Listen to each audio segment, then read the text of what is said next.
the most important thing that I have to remember is to make sure that my audio channel from the iMac is off in aux 8. So that doesn't feed back through Keith's. We'll get feedback. For the Zoom. If the audio channel is open in aux 8, Keith will get his audio feed fed back to him. So I just have to remember to turn that off before we go. What? For microphones. It's the iMac feed specifically. That's his feed. The only place we want the iMac feed going is into the house. He can hear himself. Yeah, he's going into the house. Microphones are going to him.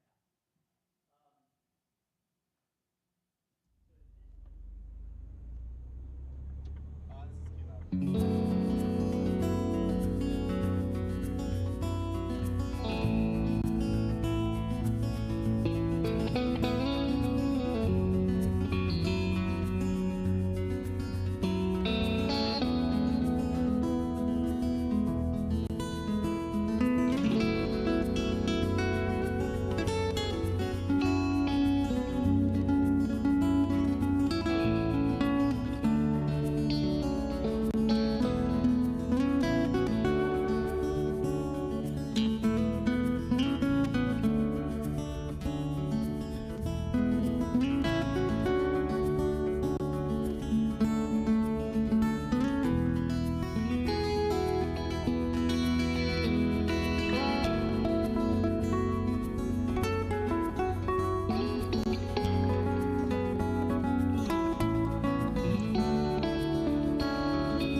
Checking, checking. Can I get actors on stage for mic check? Actors on stage for mic check.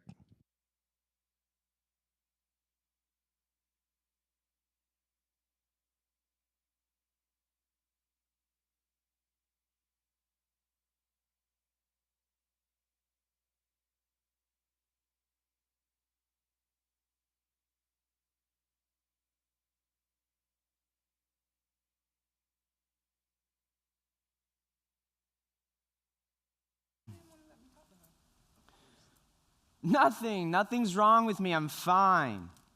Well, it was good. It was. Yes. No, and Fortnite's not something you go to.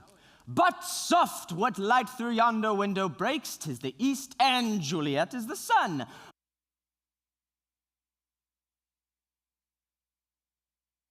Hi. Howdy do. That's okie doke.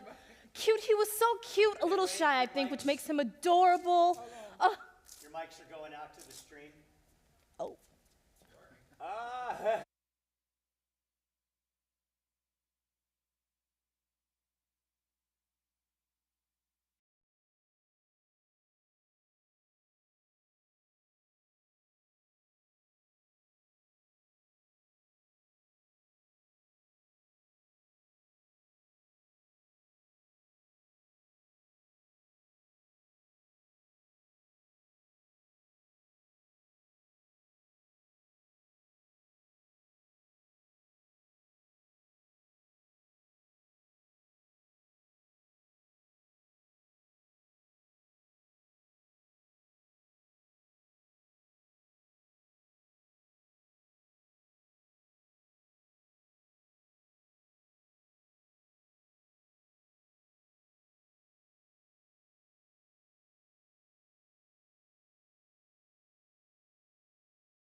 sky, you know how I feel.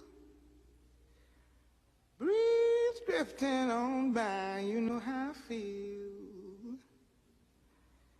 It's a new dawn, it's a new day. It's a new life for me, yeah. It's a new dawn, it's a new day. It's a new life for me. Ooh, ooh, ooh. And I'm feeling good.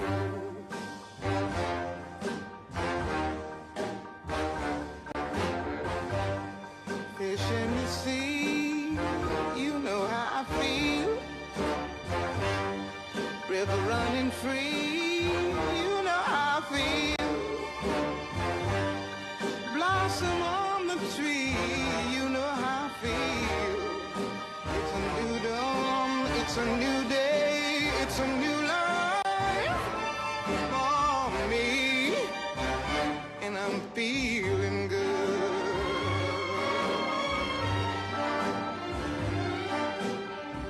Dragonfly out in the sun, you know what I mean, don't you know? Butterflies all having fun, you know what I mean. Sleep in peace when day is done, that's what I mean. And this old world is a new world, and a bold world for me. Yeah, yeah.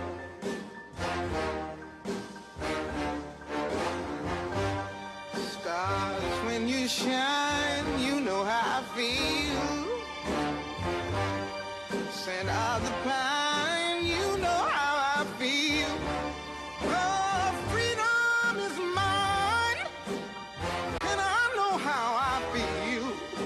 It's a new dawn, it's a new day, it's a new life for me.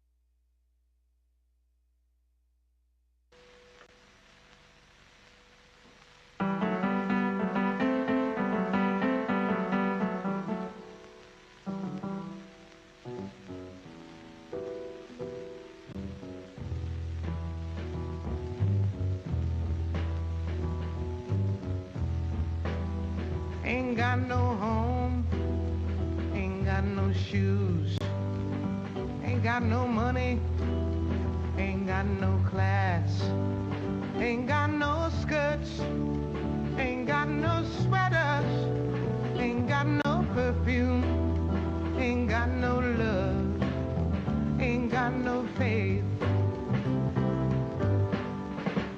I ain't got no culture, ain't got no mother, ain't got no father, ain't got no brother, ain't got no children, ain't got no aunts, ain't got no uncles, ain't got no love, ain't got no mind.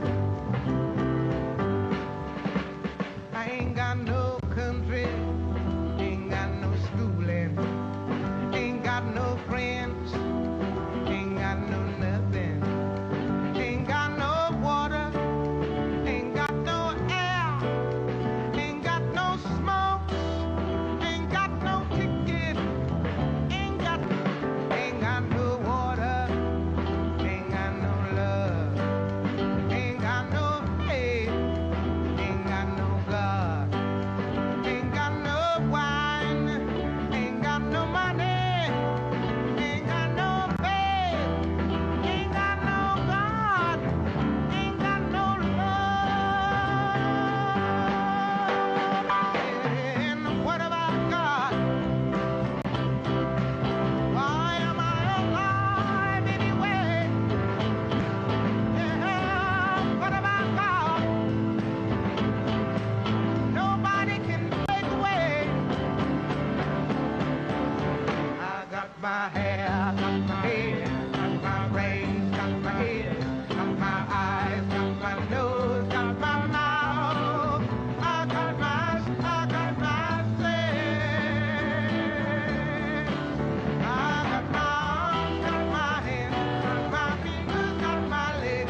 put a spell on you.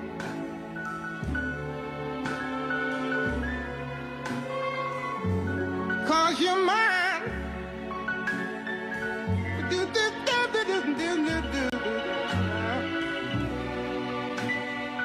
You better stop the things you do. I ain't lying. No, I ain't lying. You know I can't stand it. You're running around. You know better, Daddy. I can't stand it 'cause you put me down. Yeah, yeah. I put a spell on you. Because you're mine. You're mine.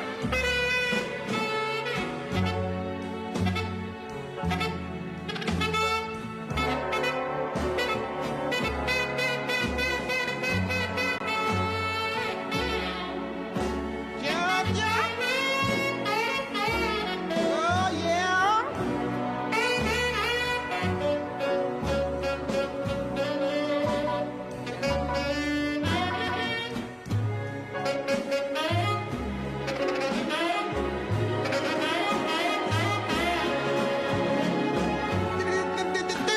I love you, I love you, I love you, I love you anyhow.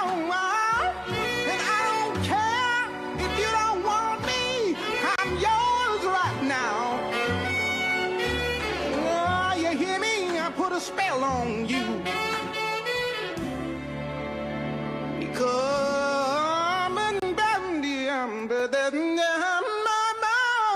you're mine.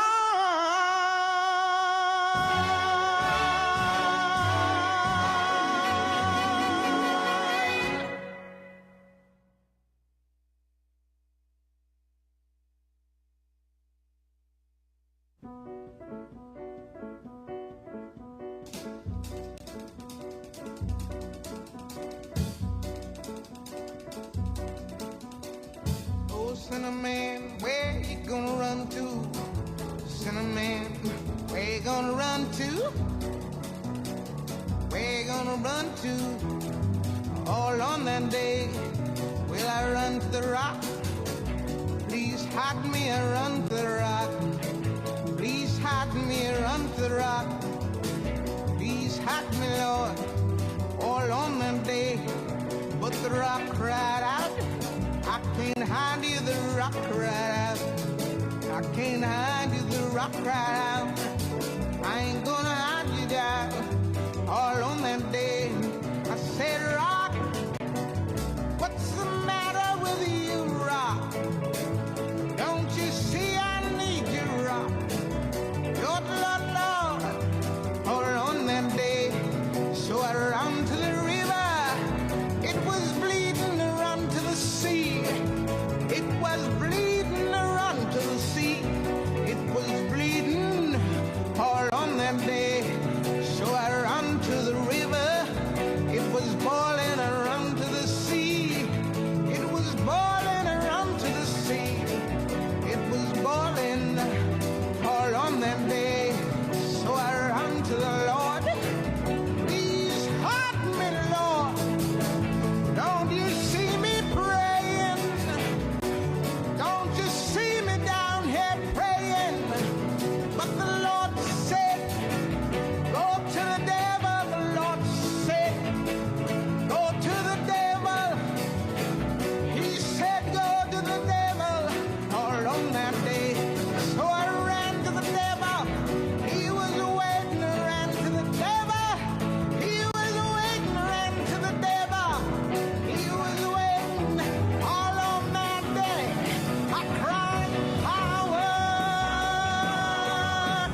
sea.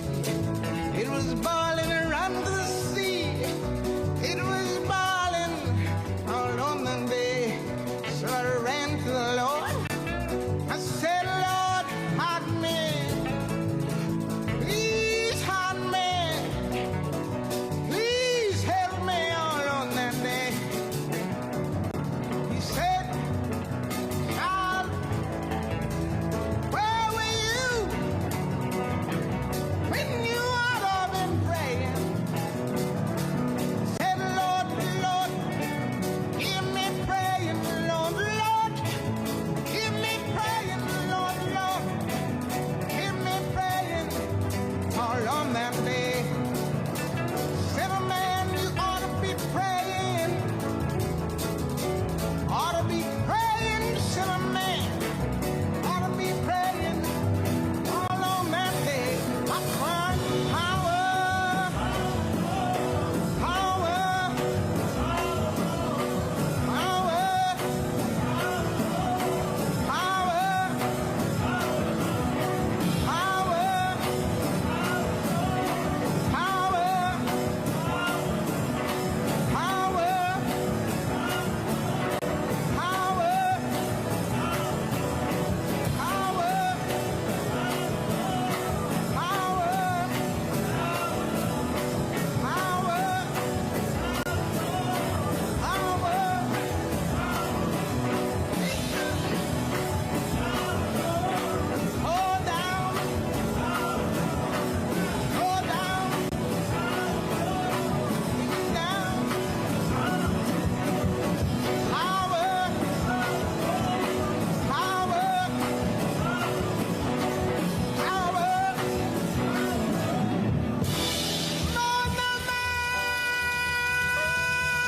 don't you know? No, no, no, no,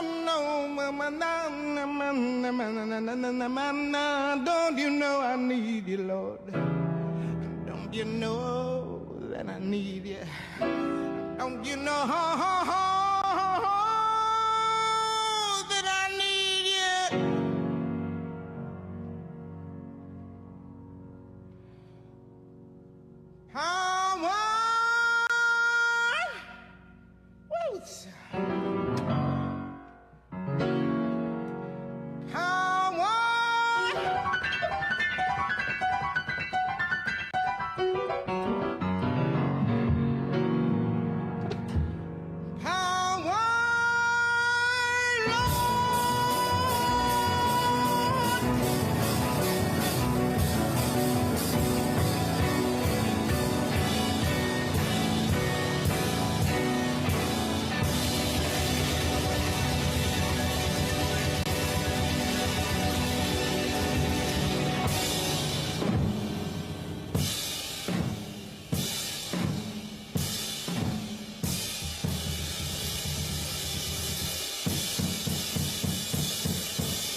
Baby, you understand me now. If sometimes you see that I'm mad,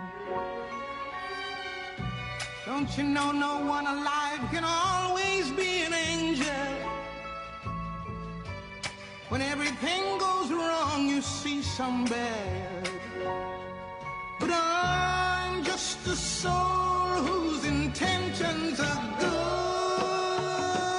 Oh Lord, please don't let me be misunderstood.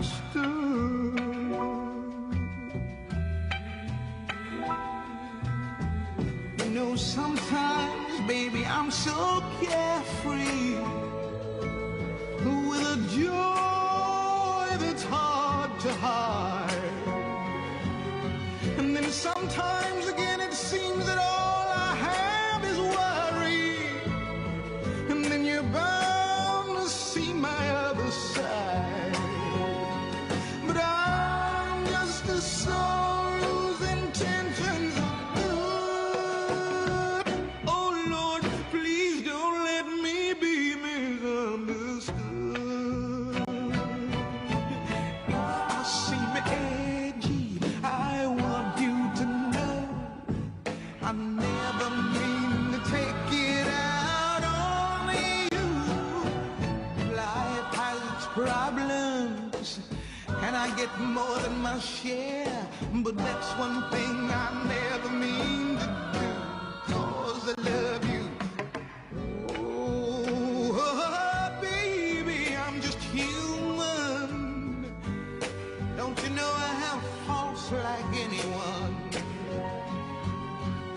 Sometimes I find myself alone regretting some little foolish thing, some simple thing that I've done. 'Cause I'm just a soul whose intentions are good. Oh Lord, please don't let me be misunderstood. Don't let me be misunderstood. I try so hard, so please don't let me be misunderstood. Here we go.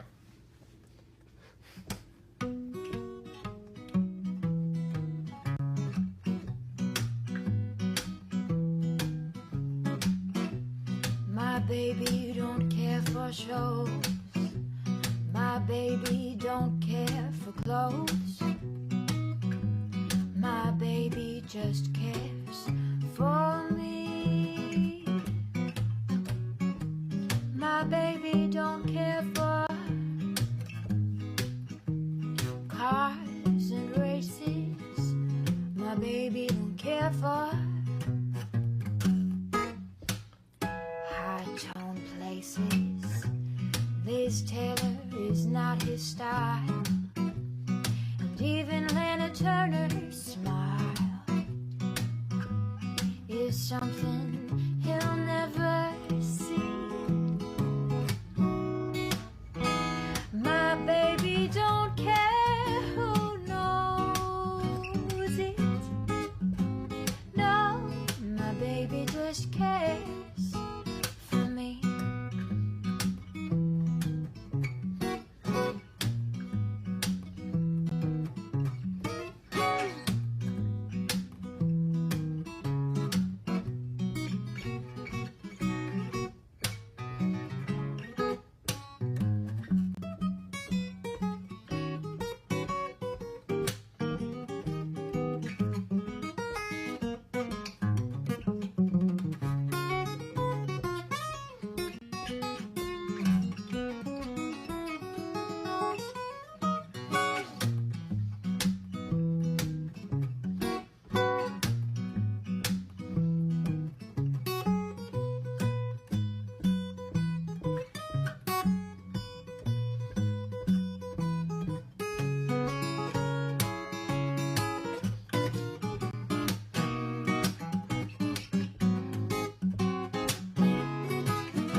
My baby don't care for shows, and he don't even care for clothes.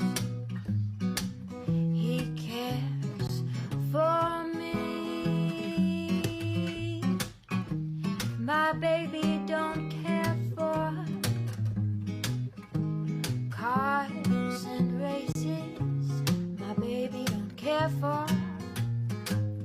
He don't care for high-tone places. Liz Taylor is not his style, and even Liberace's smile is something he'll never see.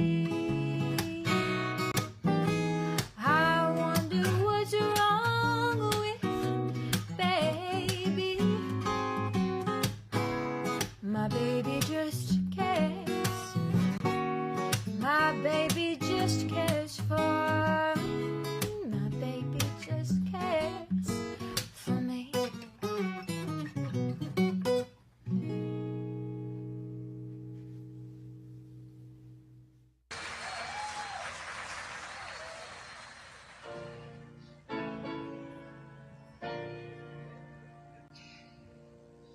Here comes the sun, little darling.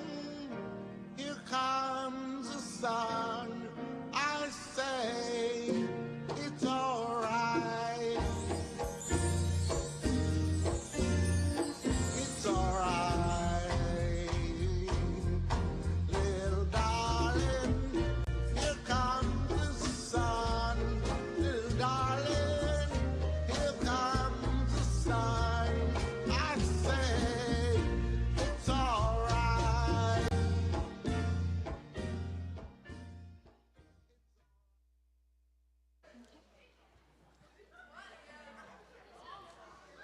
Good morning, everyone. Hi there. Welcome to Turner Auditorium. I am Leanne Giroux. I'm the executive director with the Southern Shakespeare Company, and we're so excited to be back here this morning bringing you live theater at TCC.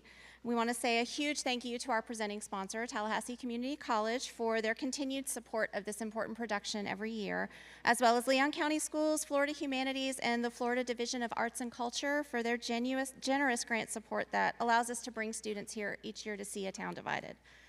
Now, A Town Divided is an original Southern Shakespeare production that was written based on actual interviews with local residents here in town. Their stories are interwoven into this play along with Shakespeare's timeless plot of our two star-crossed lovers, Romeo and Juliet. And there will be a panel discussion immediately following the play to allow you to ask questions and discuss the issues presented here with our local officials, educators, and the writers.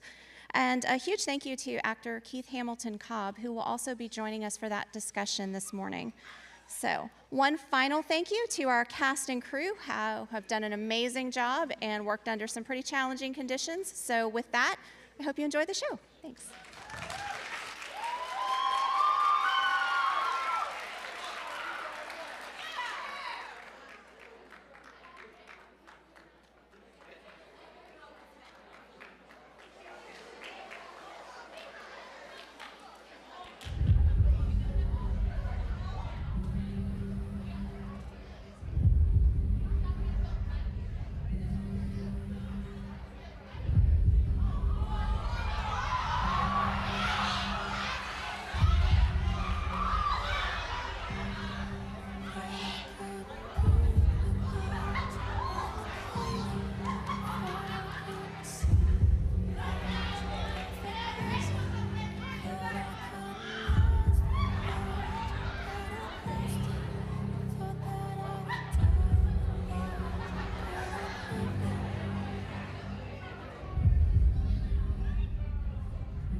Two households, both alike in dignity, in fair Verona, where we lay our scene.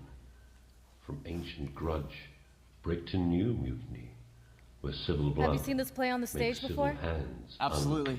I've also seen the movie with Claire Danes and Leo DiCaprio. I love that film. Two foes, a pair of star-crossed lovers take their lives, whose misadventured, piteous o'erthrows do with their death bury their parents' strife.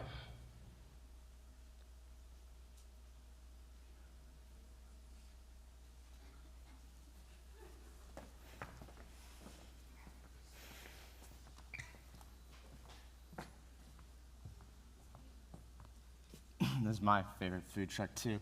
I'm Rob. Jewel. Is that Jewel? Juelle.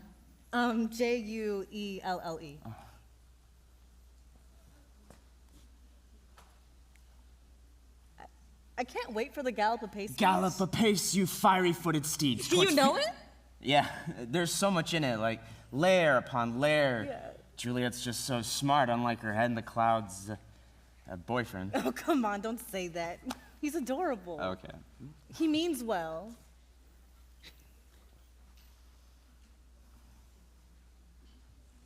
Whoa, that was quick. I guess it don't need the funnel cake after. Well, maybe a little. Oh, come on, I don't want to miss a beat.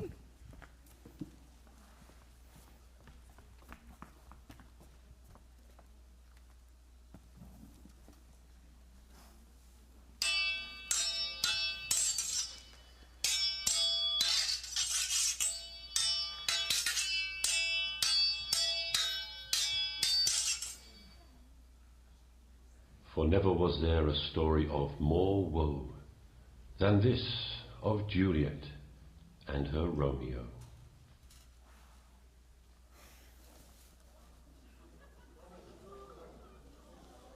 Do you want to go hang out somewhere? I told my mom I'd be home after the show. Would you mind if I walked you home? I'm good. I feel perfectly safe walking home. Yeah, but at night? I mean, I know a lot of the folks along the way. I feel perfectly safe.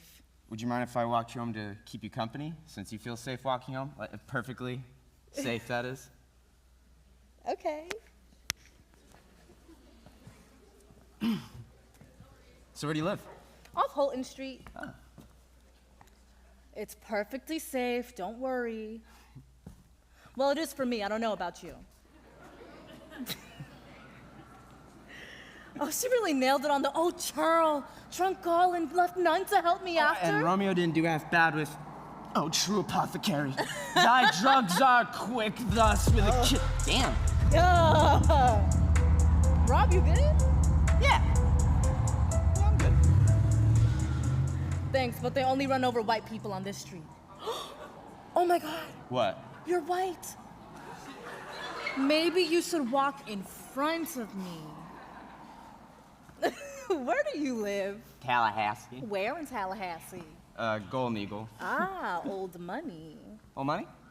Well, yeah. Whenever I hear about Golden Eagle, the first thing that comes to my mind is old money. Why? That's what my grandparents called it. They used to do some work for some folks in Golden Eagle, and they said they were old money. And what kind of work did they do? Cleaning? The financial advisor position was taken. Right. Yeah. Maid. I mean, there's nothing wrong with being a maid. She worked hard, and there's nothing wrong with hard work. That was the best that she could do back then, you know? And my granddaddy, he cut a lot of yards up in Golden Eagle. I'm proud of them. And that was the best they could do for way back in the 80s. Yeah, I heard a lot of stories from my mom about African-American families moving into the neighborhood when she was a girl, and my grandmother and a lot of her friends got just angry.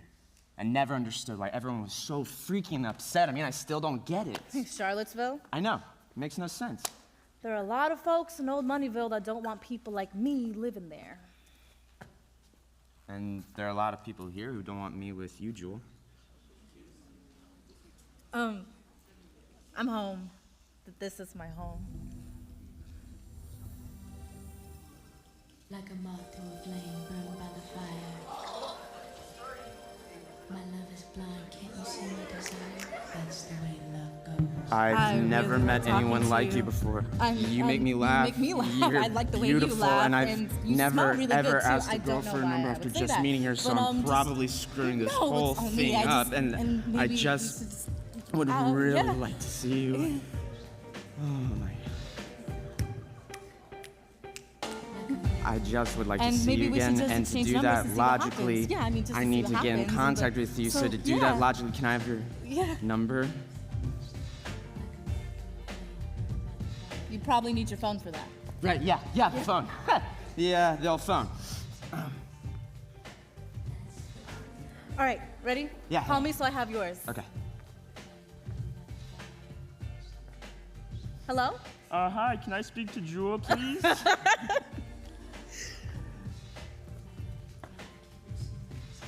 I guess I better go. Yeah, I guess so.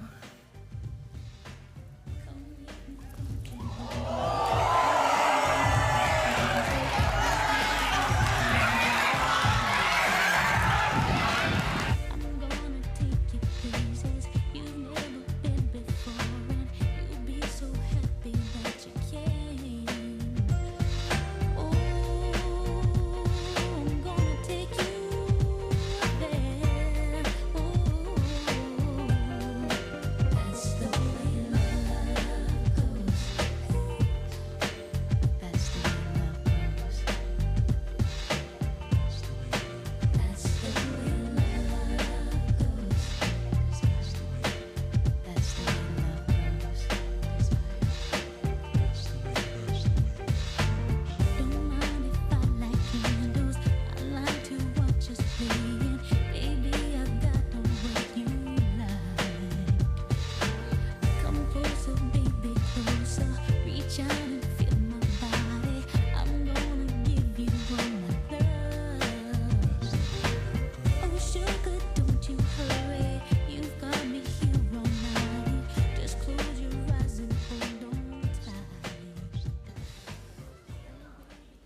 Just wanted to let you know I made it home safely.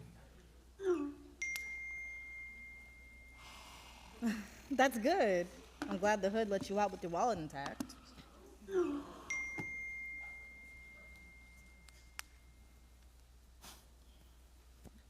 I was only held at gunpoint twice. Oh, that must be a record.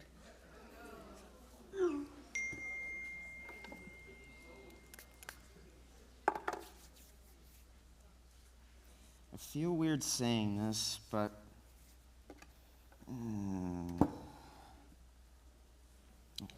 I feel weird saying this, but I miss you.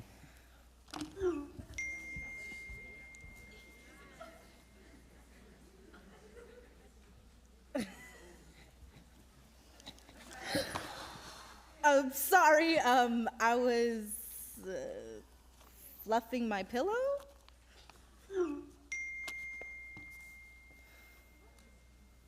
Me too.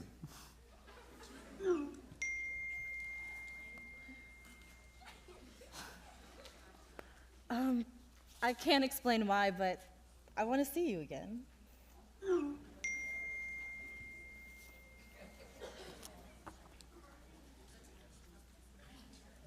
150, wanna meet at Cascades again?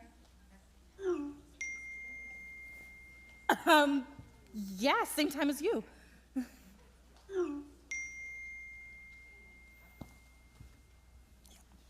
I'll be there. At the fountain between 3 and 3:30?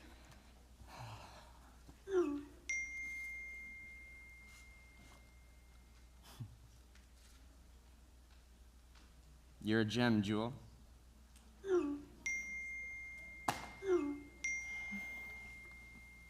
And you may have robbed my heart. Sweet dreams.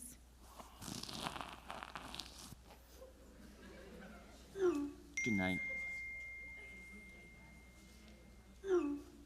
Are you still there? I am. Good.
Well, Mike, I said I'd come by today, and well, here I am.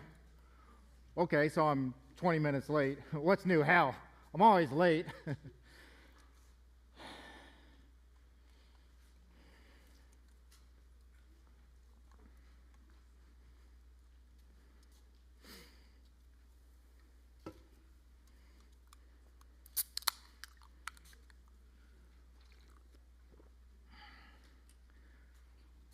All the guys, they still talk about you. The stories never stop. The laughter never stops either. Your first week on the force, the rookie without a clue, that's what we called you. Yeah, you started out slow, Mike. Real slow, but you became a good cop. A damn good cop. That's what I'm always going to remember.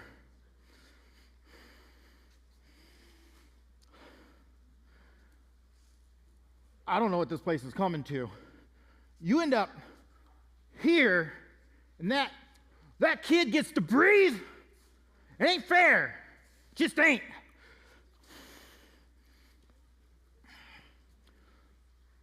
Mary and the kids, they seem to be doing okay. It ain't easy for them. I'll keep an eye on them for you. I just wish I'd trained you a little more. Just a little more. Maybe things would have turned out different. Never let your guard down, not even for a second. Should have been me. You damn hero!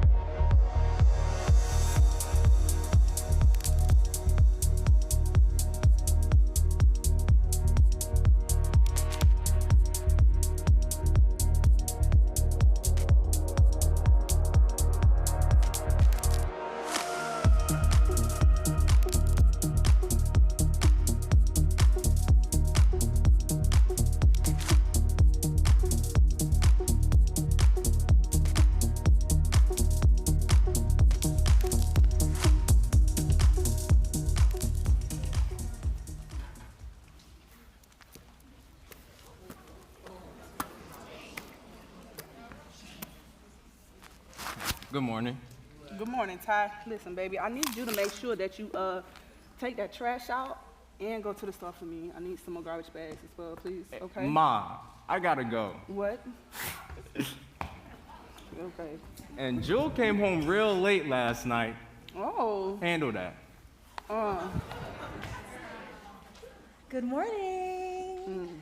I didn't hear you come in last night. Well, I just got a little caught up with the film because now you know I get worried when you stay out late. Well, I know, but and you don't call. And I would have, but no, to let us know where you are. I mean, at least me. Your daddy can sleep through a Category 5 hurricane. Once he's out, he's out. But at least you should have called your mama, baby. Well, yeah. I'm sorry. Yeah, girl. Well, maybe I should have gone with you last night, and maybe you would have come home at a decent hour. Well, Mama, it was Shakespeare, and you know how I feel about Shakespeare. Yeah. Well, did you enjoy the play? Oh, it was great. Romeo and Juliet, my favorite love story. The attraction, the anticipation, the connection. Love at first sight. Don't they die at the end? I mean, that's all I can remember is that they die at the end. Mama, stop it. It's about believing the impossible is possible. About believing in true love. Oh, that's good. Well, I'm glad you enjoyed the same play again. You really liked that play, huh? It was a really beautiful play. Thank you. Well, I mean, I wouldn't have understood a single word of it, but at least it would have been nice to be able to spend some time with my favorite daughter. Your only daughter. Yeah, that's true. Well, did any of your friends go? No, I went by myself. You walked home by yourself? No, I met someone and he walked me home. He walked you home? He walked me home. A boy, a really cute, nice boy. Oh, hold on, let me get this straight. You met a boy that you don't know, and he walks you home, and you think this is okay because he's cute and nice? Lord have mercy, girl. He knows where you live. Mama, he was so cute. And he knows so much about Romeo and Juliet, just like I do. And we just talked, and it was so romantic. Oh, it felt so safe. Safe? Child, you let a strange boy walk you home at night. Have I taught you nothing? Nothing. There's nothing wrong with me. I'm fine. You went to a Shakespeare play last night. I asked you how it was, and all you could say is good. It was good. Just good? That's it? Robbie, Shakespeare to you is not just good. Shakespeare is Shakespeare. Well, it was good. You've been talking about this thing for weeks. Shakespeare in the Park, Shakespeare in the Park. It's all you've been talking about. And then I ask you how it was, and you say, it was good. Well, it was. Just good. Look at me. You went to the play, right? Yes. Did you go by yourself? Yeah. Look at me. What? Did you meet someone? You met someone. I met a lot of people. I met them. I It's talked nothing to to them. be embarrassed about. I'm not embarrassed. I'm You not. went to Romeo and Juliet and you met someone. That is so romantic. And I'm sure she's a nice girl if you like her. I didn't say anything about liking her. Maybe you can take her to your grandmother's birthday party. I didn't say anything. You know how grandmother loves surprises. The bigger the surprise, the better. I don't know how to get in these conversations with you. Oh, your grandmother's gonna love this. You finally met a girl. Okay. So, pictures. I need pictures of both of you from my Facebook page. It is time for an update. So, tell me all about this girl. Give me all the details. Tell me everything. Come on, Robbie. Okay. There was a girl I met last night. I know that. Speed it up. She's beautiful, Mom. And she has this really cute, extremely cute smile. Cute, he was so cute. A little shy, I think, which makes him adorable. Mama, when he was walking me home, I wish I lived somewhere further away, like in Verona. Mama, did you feel this way about Daddy when you met him for the first time way back in the 80s? Way back in the 80s. Yeah, baby, that was a long time ago, way back in the 80s. Yeah.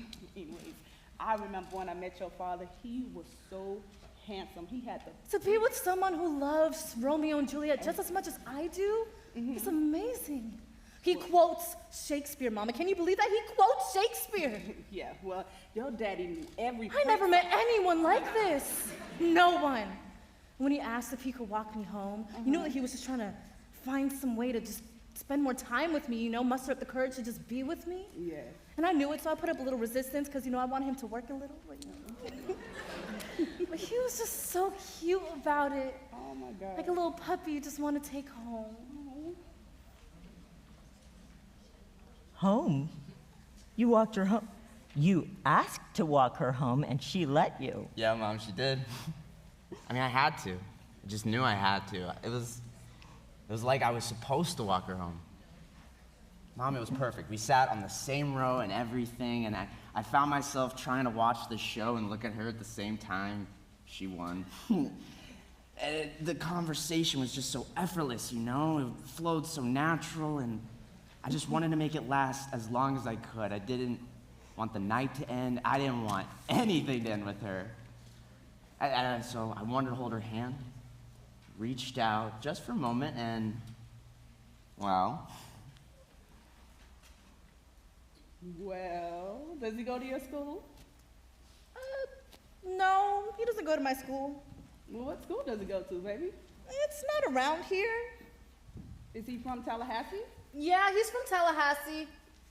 But he does go to high school, though, right? High school? Yes, Mama, he goes to high school. It's just not around here, that's all. Is it in Verona? No, it's in Childs.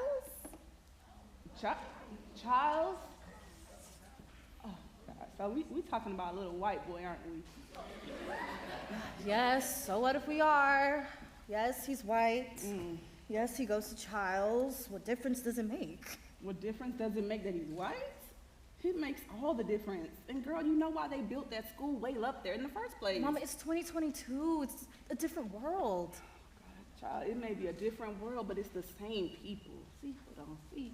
You young people, y'all don't know nothing, but you think you know everything, right? I mean, yes, it's 2022 and things are just fine now, but y'all need to take some time learning from y'all history or else you're gonna end up repeating it. Listen, Jewel. You like her, don't you? It's all over your face. You like her. I do, Mom. I really do. I can't wait to see her again. Well, you'll see her at school. She doesn't go to my school, Mom. Well, what school does she go to? Rickards. They have a great IB program. Rickards is her local school, Mom. Her local school? Where does this girl live? South Side. The South Side. And you walked her home in the dark? So, this girl is black? Yes, Mom. Jewel is African American. Oh, African American. And you really like her? Jewel. Her name is Jewel. At least she has a pretty name.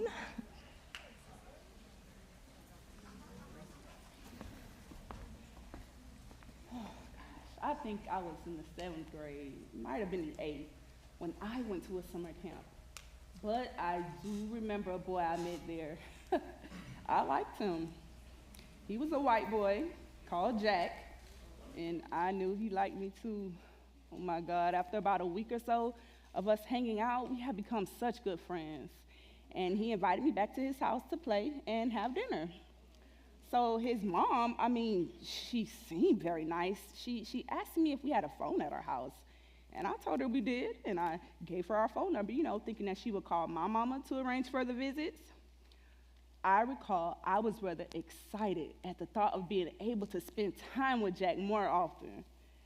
So that evening, she rang, and she asked to speak to me. And she goes, now you seem like a nice kid, but if you think that we will ever have one of your kind sitting at our table, you are sadly mistaken.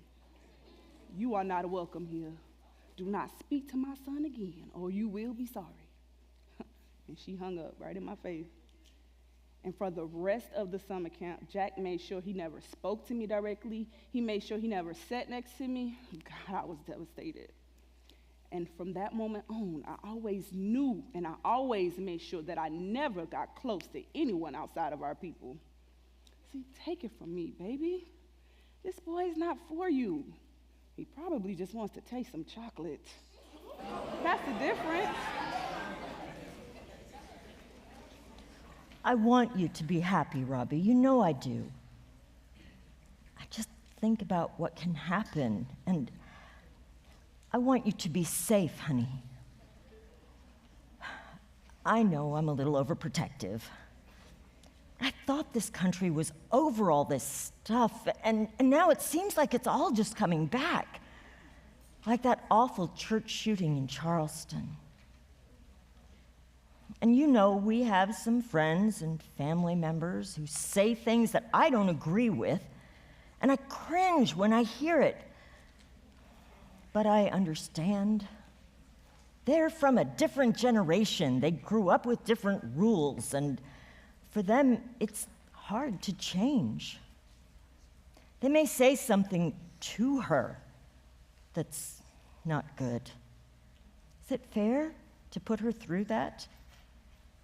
And you're going to get looks when you go out to eat or to the movies or shopping anywhere, even at family gatherings. Do you want to go through that? You just met this girl, honey. I just want you to be happy. That's all. If anything were to happen to you, I can't help thinking about the differences and what some people will do. Differences? Differences that make it so difficult. I only want what's best for you. You're young. You'll learn. The table about to turn. The table about to turn. The table about to turn. Yeah. I've been flipping through my timeline, trying to get my mind right. My city cried out. I got to cool down, but I'm under pressure. Looking with my Crisco. Look at where my fists go. A renegade when I'm in a rage. I got to cool down, but I'm under pressure. I keep my hands dirty, my mind clean. Got a new agenda with a new dream. I'm kicking out the old regime. Liberation, elevation, education.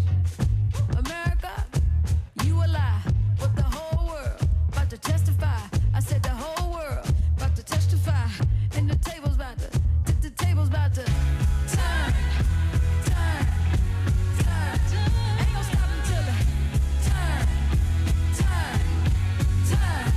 No, it's time for it to turn, turn, turn. But soft! What light through yonder window breaks? It is the east, and Juliet is the sun. Arise, fair souls! Yeah, I thought I'd use that. Quote from Romeo, yeah, I'd lose that. I've been thinking about your smile all day. See, use your own lines. You know what to say. Oh, I know what to say? Yeah?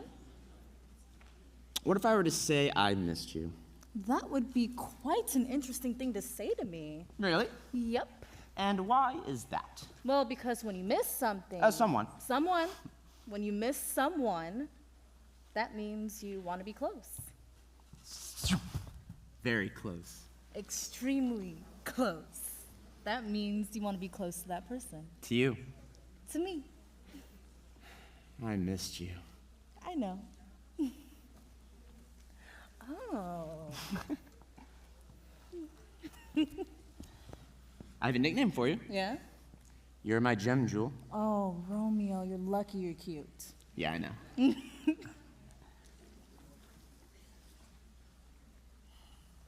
I'm sorry. I gotta go. My mom keeps bugging me to pick up my grandmother's birthday present. Okay. Oh, parting is such sweet sorrow. Okay, now who's quoting Shakespeare? I had a great time. Me too. I know.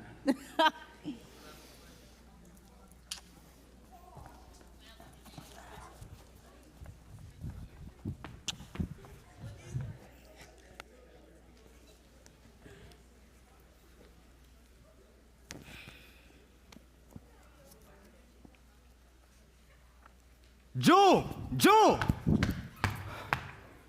Girl, what's wrong with you? I've been texting your phone and called you twice. No answer. I've been busy. Too busy to take a few moments to text me back or call? I've been really busy. Busy doing what? Hanging out with that white boy. What? Too busy hanging out with that white boy. Tyrone, that is none of your business. Well, as long as you're living in mom's and dad's house, it's their business. And if it's their business, it's my business. Did Mama send you out here to spy on me? Mom asked me to keep an eye on you, like I've been doing all my life. Ugh, I can't believe her. You know, your life needs more substance than following me around. Ugh, you need to spend more time with your college friends. So, why didn't you text me back? Like I said, I've been busy. Busy with the white boy. Look, I don't know what Mama put in your head about what's been happening. Mom didn't put nothing in my head about what's going on that I didn't already know. What are you talking about? I'm talking about what you did with that white boy last night. Last night? Jewel, don't play with me on this. I seen you with him outside the house last night. Oh, last night. So you saw me with him outside the house last night. So what? Jewel, my little kid naive sister. What do you think that little white boy want from you, huh? He has a bad case of jungle fever. Oh, that is so original, Tyrone. Did you come up with that one yourself? You're with him today, right? When will you stop trying to run my life? I'll stop trying to run your life when you start running your life. I don't want to hear this. When you going to realize that little white boy only wants one thing from you? That little white boy has a name, and his name is Rob. Okay. When you going to realize, Rob, that little white boy ain't up to no good. How could you say that? You don't know anything about him. I know he's one of them, and that's all I need to know about him. Really? That's all you need to know? That's it. You just take one thing about a person, and that's all you need to know. That's your argument? To lump everyone into one group, them and us? I thought you were better than that. Listen, Jewel. I know your boy. We've met before. A few months ago, I went to the mall for Mom, stopped out that Target off Thomasville with Otis. A late night. Jewel, it was like we were in an exhibit. We were the exhibit. Workers pointing their fingers at us. Why? Clerks repeatedly offering assistance, asking me what I was in the store for. Can I help you, sir? I got asked that so many times, I forgot what I was in there to buy. And that white boy was one of them. I don't forget faces. You are just like Mama, stuck in the past. Well, I'm not alone. Hey, where'd he go? Why do you want to know? I just want to talk to him. Tyrone, just leave him alone. I just want to talk to him. I gotta go. Jewel, I just want you to be safe. That's all. Bye, Felicia. You know you can't stay mad at me. Oh my God. Told you so. Look, Rob is a good person, and I feel like if Bye, Felicia. I know that white boy here somewhere.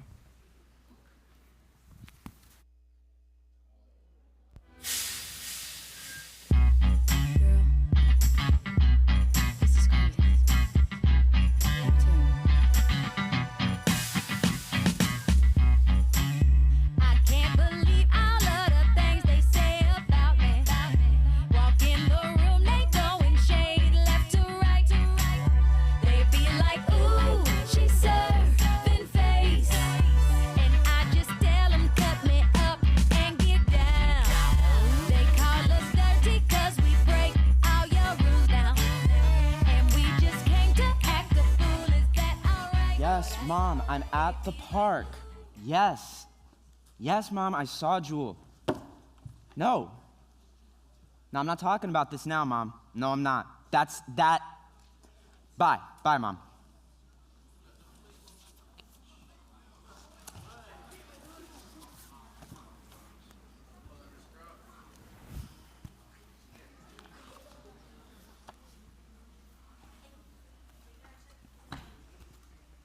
Hey, this where they had that Shakespeare thing last night? Yeah, I was right here in the park. You one of the actors? No, I just love Shakespeare. For never was a story of more woe. It's from Romeo and Juliet. Yeah, I guess that. You must be Rob. Yeah, do I know you? You know my sister. Okay. Jewel? Shit, yeah, hi. Hi, I know Jewel, nice to meet you. Look, man, I saw you with her outside my house last night. Okay. Is there something I'm missing here? I don't really know what's going on. I don't know your name. I know your. You don't need to know my name. Okay, so what can I help you with? What can I help? Would you like paper or plastic, boy? You think we in Publix? I don't really know what's going on, so I'm just gonna go. Yeah, sure. What do you want with my sister? I don't want anything from her. I just like her, that's all. I like her and she likes me. You really don't remember me, do you? Am I supposed to remember you? Well, I remember you. Last week at Target when I went in with a friend of mine, you and your crew was following us around making jokes, laughing at us. I don't know what you're talking about. No, you listen to me. How would you feel if somebody followed you around the store looking at you like a criminal? You think that shit feels good? Do you even know what it's like to walk into a store to buy something and be treated like you're trying to steal it? You remember me now, right? I don't work at Target. What? I don't have a job. That wasn't you? Are you sure?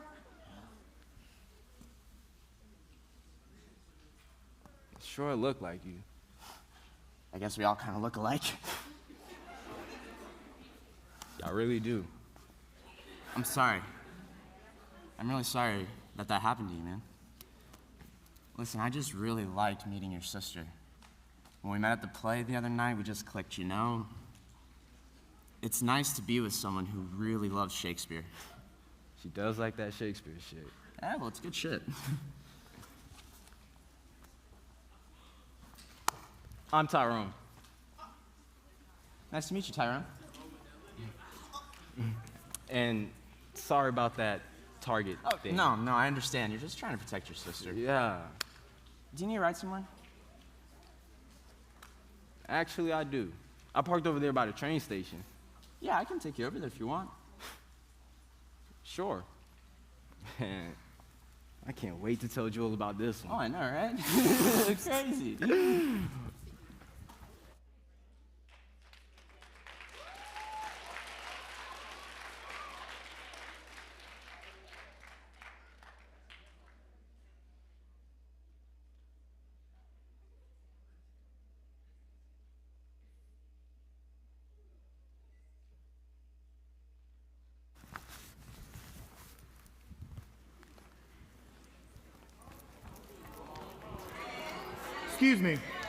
Excuse me. Can I ask you a few questions? Questions about what? Just a few questions. You can do whatever you want to do, right? We've had a few calls about a suspicious person in the area walking around. You see anything out of the ordinary? Why are you asking me? Listen, son, why don't you drop the attitude? Attitude, me? You asked me because I'm black. Let's see some ID.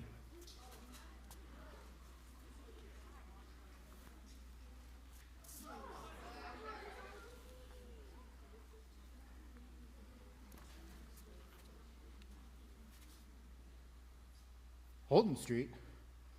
Is that a problem? Can I go now? Can I go now? What'd you say? I said, can I go? Unless you got some more questions you want to ask me. Sure, you can go. Just doing my job, son. Yeah, that's what you call it. And I ain't your damn son, neither.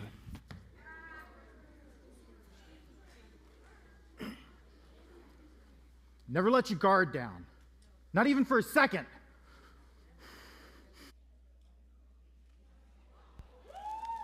I love you, baby, and if it's quite alright, I need to, baby, to on these lonely nights. I love you, baby. Trust in me when I say I love you, baby, and if it's quite alright, I need to, baby, to on these lonely nights. I love you, baby.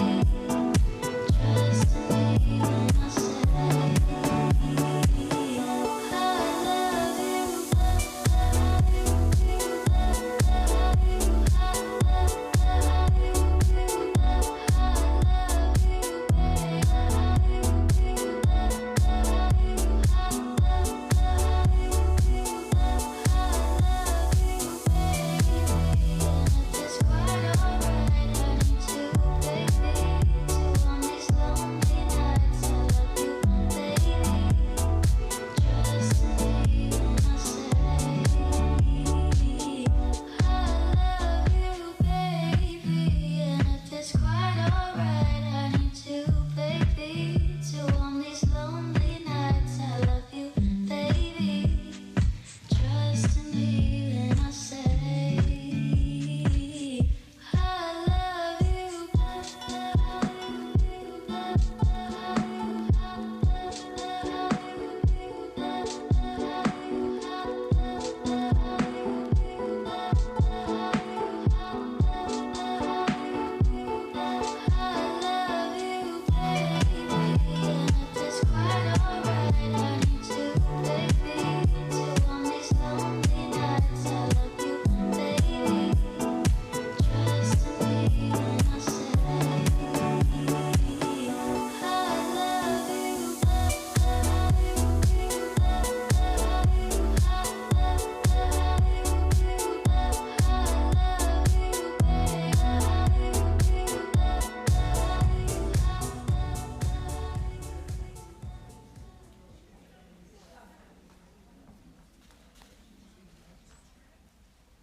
What are you doing texting that boy all that stuff? Telling him you love him and want to be with him? Girl, are you crazy? Mama, that's my private conversation and it doesn't have anything to do with you. I can't believe you'd read my text. Oh, as long as me and your daddy paying the bill on that phone, I'm gonna read whatever I want to. It's not fair. I'm your mama. It's not supposed to be fair. Now what are you doing texting this boy all this? What do you think is gonna happen here? Do you really think everything is gonna be okay? Do you think that those people are gonna welcome you into their family? Something like, oh, we're so happy for the both of you, darling. Why don't you just come over for dinner, okay? Mama, you don't know that. No, baby. People say one thing in your face and another thing behind your back. Why does it matter what people say? Who cares? It matters, Jewel. As much as we don't want it to, it matters. Rob is a good person. Look, I'm not about to have my daughter hanging out with some white boy from Golden Eagle.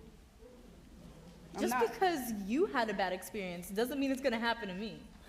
This has nothing to do with me. This has everything to do with you. This is about what happened to you in the 7th grade.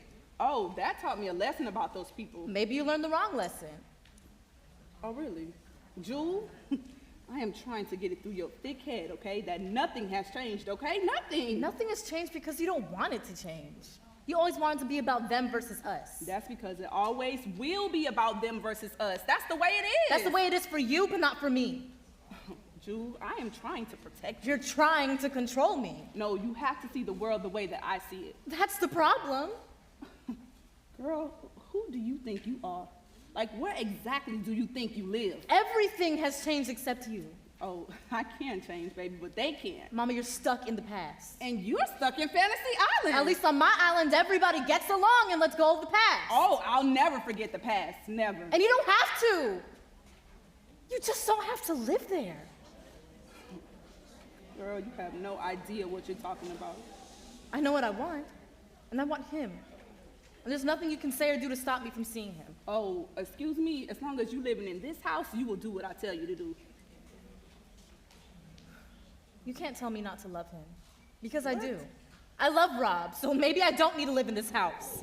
Oh, Jewel, what's wrong? I gotta get out of here. Ciao.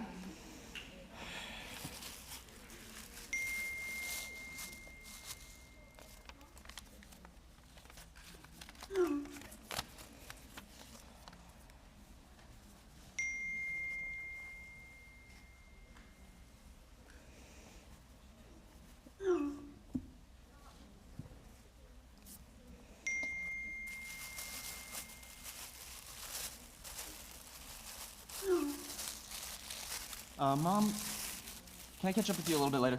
What? Something just came up. Did it have anything to do with that girl you met?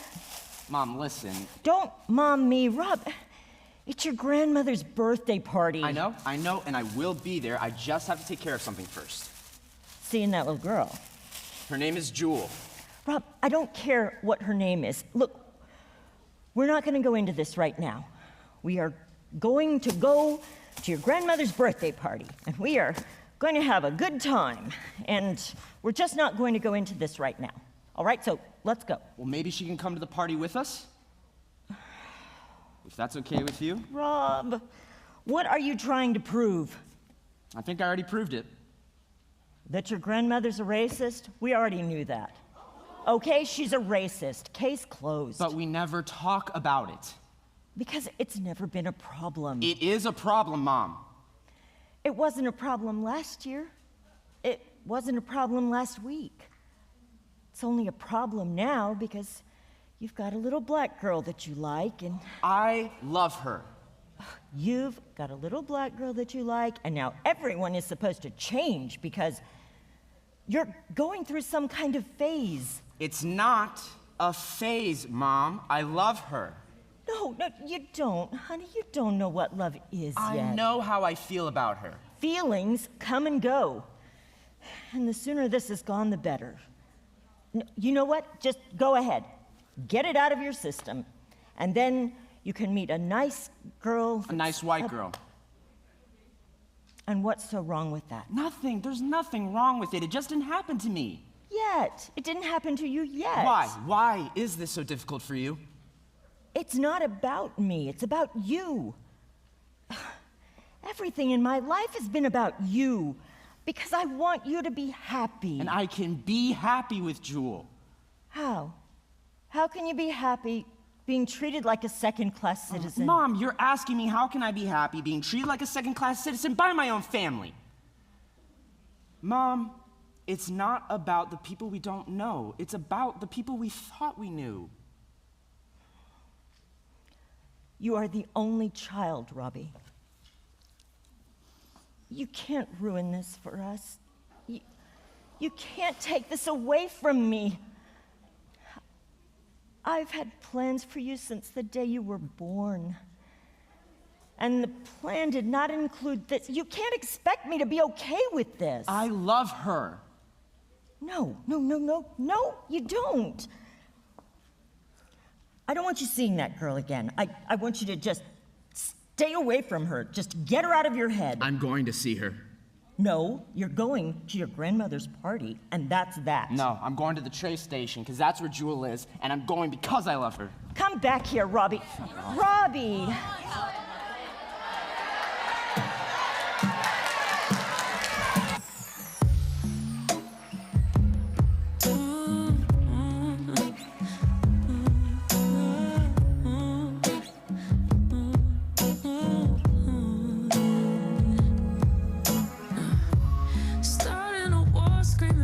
At the same time, all the corruption and justice, the same crimes. Always a problem if we do or don't fight and we die. We don't have the same right.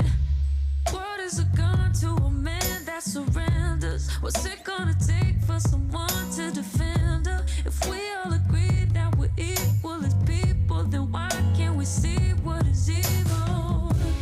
I can't breathe. You're taking my life from me. Jewel! Jewel! Rob, we have to be together. Tell me we're going to be together. I need to hear it from you. Just tell me. Are you okay? I don't know what I am. What happened? What's wrong? My mom, she read my text. She saw everything. She knows everything. And she said, I can't be with you. And we've had arguments before, but never like this. And I just couldn't breathe. And I just... Hey. Shh.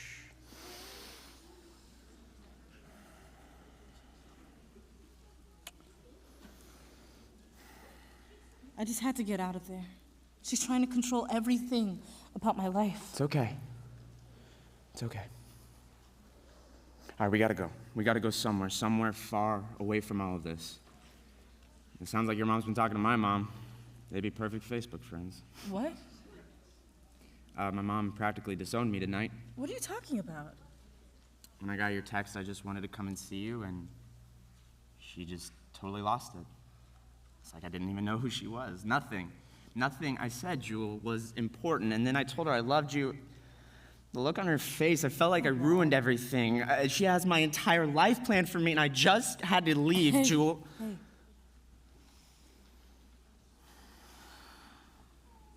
All I could think about was seeing you. Our parents will never accept us being together. They don't understand us. They don't understand the way we feel about each other. They don't live in the same world we do. And we don't need them to understand us. We know who we are. We know what we need to do if we want to be together. I have to be with you. Hey, you know, we can get jobs. At Target. No, not there. We could get a place together. Yeah, we can do that. Yeah, we could put our money together and find a place. A small place. A really small place. Small place just for two. It won't be easy. Nothing ever is. God, you're beautiful. I know this is right. I don't care about anything else out there. I only care about you. Marry me. Marry you? Marry you? It's so simple, marry you. I mean, in a few months, they can't stop us. No one can. Ask me again. Marry me. Ask me, don't tell me. Jewel, my gem, will you marry me? Rob, I have to be with you. Yes, I will. Our life starts tonight at the trainless station. You mean the station? Oh, yeah.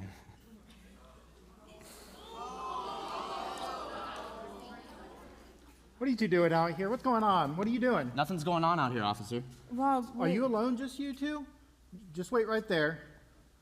What are you two doing? We just had a robbery in the area. A couple kids. Where are you from? I live on Holton Street. What? Why don't you two come with me? Huh? What? Sir, wait, what? Get your goddamn hands off my sister! Whoa!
Everybody?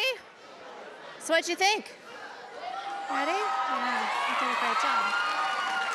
All right, if you'll give us just a couple minutes, we're going to switch over and get our panel discussion set up. So just be patient and we'll be ready to go in just a few. Thanks.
Hi there, Keith. Can you hear us okay? We're setting up our panel discussion now. It'll be just a few moments. Give me a thumbs up if you can hear me all right.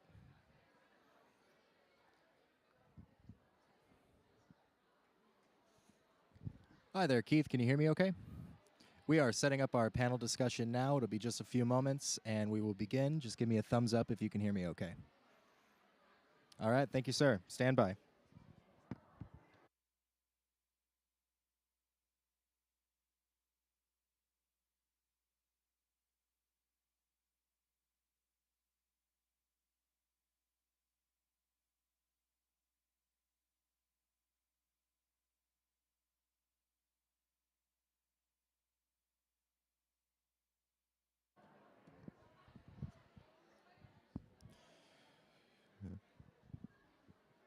All right, ladies and gentlemen, on our YouTube streaming platform, please stand by for panel discussion.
Some kind of introduction here, so let me just.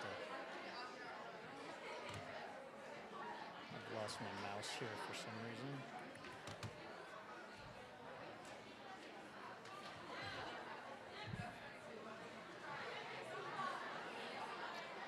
What's our What's our Turner Auditorium screen look like? Okay. Okay. I'd put our screen up and stand by. Are we ready? Are we ready for Bert?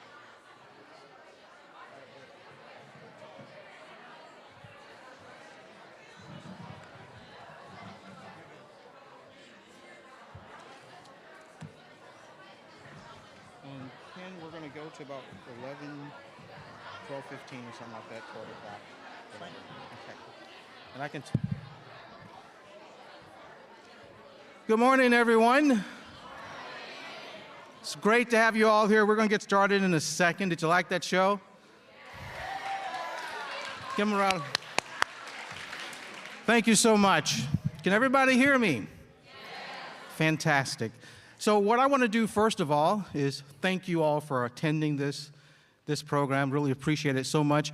But we're going to bring out the cast and have them sit down here, and then we'll introduce the panel to you. Let's have the cast come out.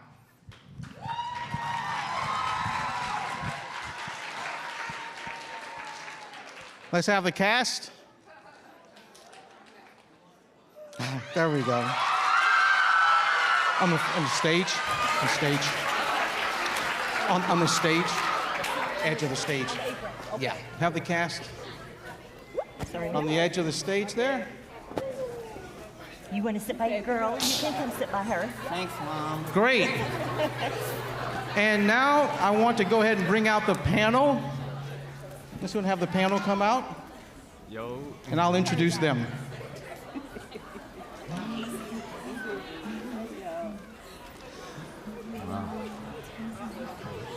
Yeah, it's fine. Hey, is this on the live stream too? Let's give it up for the panel.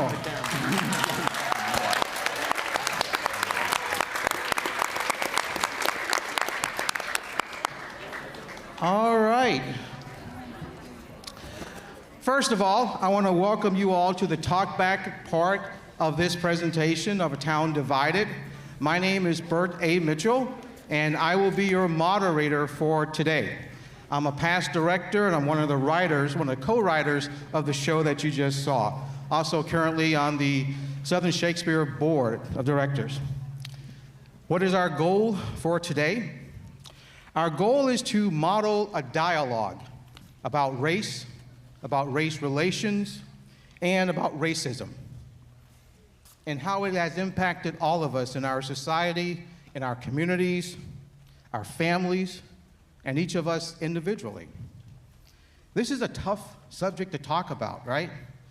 A lot of people don't want to talk about it, but we feel like it's really important to have these conversations. So one thing we hope is that this is a play that actually opens us up for an opportunity to talk about race and ask these questions, share our emotions, our experiences, and mainly to learn from each other. Yep. Make sense? And we want to be able to learn from each other. One thing we have to do is to what? Listen. And we have to listen without judgment. Easier said than done.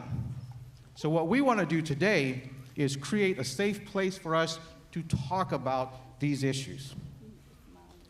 Audience, I need you. We got to have some questions.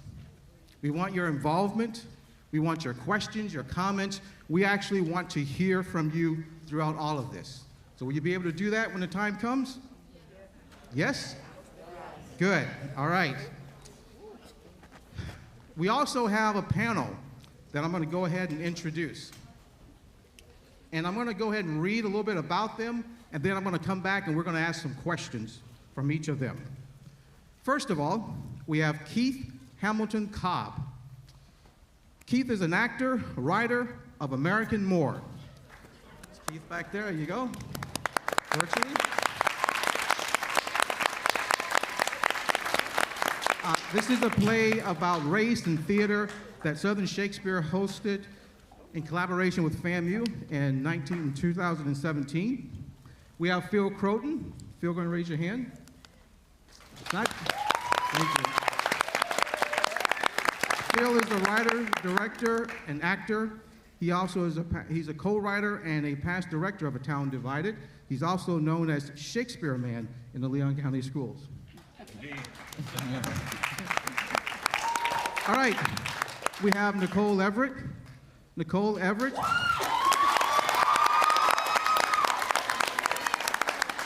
I think Nicole has a fan club here. Nicole Everett is the creator and host of Conversations with Nicole Talk Show, co-founder of the Greater Works Network media production company and a community mental health advocate. We have Kermit Harrison. Kermit? Kermit is a professor of philosophy and humanities department at TCC. We have Christina Rodriguez Conte. She's the director of the show you just saw, Town Divided, and she is a theater artist, activist, and educator. And also, we have Leon County Sheriff Walt McNeil.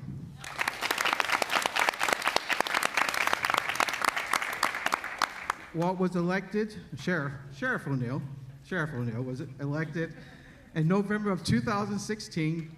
He has a 40-year career as a public servant and has led the fight against crime in Tallahassee. From 2007 to 2011, he also led 2 state agencies, the Department of Juvenile Justice and the Department of Corrections. Let's give all of them a round of applause.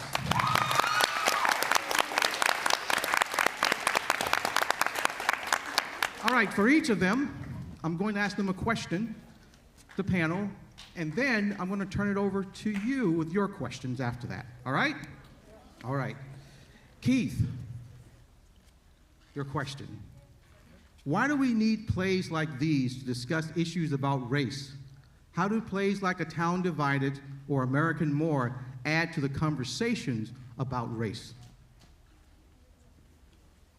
Well, Bert, thank you for the question. Thank you for having me. Hello, Tallahassee. I watched the performance and I'm grateful for it. I want to commend everybody, all the people who went to make this. It has grown. I saw it, I guess, 2 years ago, and the work has grown so much, the pieces evolved. It's really beautiful, and the audience that you have there of young people, really beautiful to hear and listen to. The audiences are so present. Just like Rob and Jewel in this place, so present and immediate. They're not thinking about anything else, they're thinking about what they're hearing and seeing in the moment and reacting to that. And in terms of the community and communal nature of theater and what it does to us, they really up the value and energy of that a great deal. So thank you. And that's a way to answer your question. When we make theater like this, I can see this example and just observe it, that the audience more than enjoyed it. They were very reactionary to it. It was very real. It wasn't. It's not a deep story on its face. It's not a multi-layered story until we really start to get into the nuts and bolts of issues of racism itself. But on the surface, it's on this simple story about 2 people in love, and how that is impacted by everything in the wider world, and creates tragedy, right? And that simple story is in many ways much more impactful than if we tried to unpack it, tried to get into the minutia of how this really works. I know we're going to do that, but just in terms of answering your question, we make theater like this because it moves people. Theater is one of the only things, when we do it right and we do it well and we get people to sit still and watch it, it's one of the only things that can move a culture, can evolve us to a place where some of this stuff that we've been living for hundreds of years might change. So I remain committed to that in my work and supporting the work of others who do this. Thank you so much, Keith. Phil, as a writer, what made you want to write about a topic that has so much pain around it?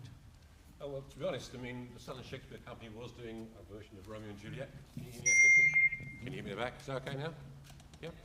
Okay, so Southern Shakespeare was doing Romeo and Juliet, and I wanted to be part of a team that got together and produced a play that was current and relevant. And coming from England, I'd heard about railway stations divided towns. That there's come from the wrong side of the tracks, good side, the bad side.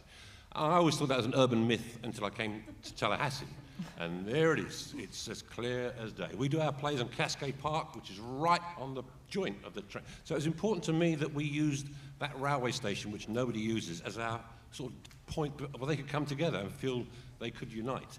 And my most important thing as a writer was trying to make sure that we kept it simple. As Keith said, we followed Romeo and Juliet, basically a story of love, of two families that don't understand each other, that are against each other without really knowing why, even in Romeo and Juliet. And the same applies here in Rob and Jules' families. They're so entrenched in their dislike of the other side of the railway lines that they can't see past that and see that young love can transcend that and make people do things that we should all do, which is enjoy each other's company and realize that things that are different among us make us even more interesting to other people. So that was my main thing, to make sure that opening speech, two households both alike in dignity, with star-crossed lovers meet, was maintained through the play, and I think it worked. And I think with this wonderful production that Christy directed, it carries on and it's evolving, as Keith said, and into something even better than we'd imagined. So thank you. And the reactions from all the people here today was magnificent as a writer to hear.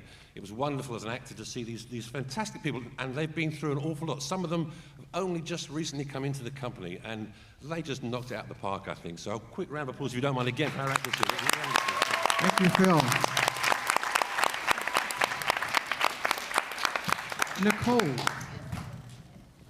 Nicole, with your experience of connecting through communication in the community, what is it we are not communicating when we have conversations about race? So I think that we focus too much on our differences as opposed to our likenesses. I think that the things that we need to appreciate those differences. I think some of what's not being communicated is empathy. And having an understanding of, or at least trying to understand what the other person has gone through, what the other race or culture has been through. And so I think if we gave a bit more empathy to one another, then we wouldn't, there would be less possibility of us having some of the things that we saw on the stage today. So more empathy would be what I would say. Thank you. If we were in church, I would say amen. Kermit, what action can we take on a daily or weekly basis to improve race relations and effects of racism? All right. Hello, everybody. This is my third time watching the play, and as has already been said, this evolution I've been blown away by. It's awesome. So I'd like another round of applause for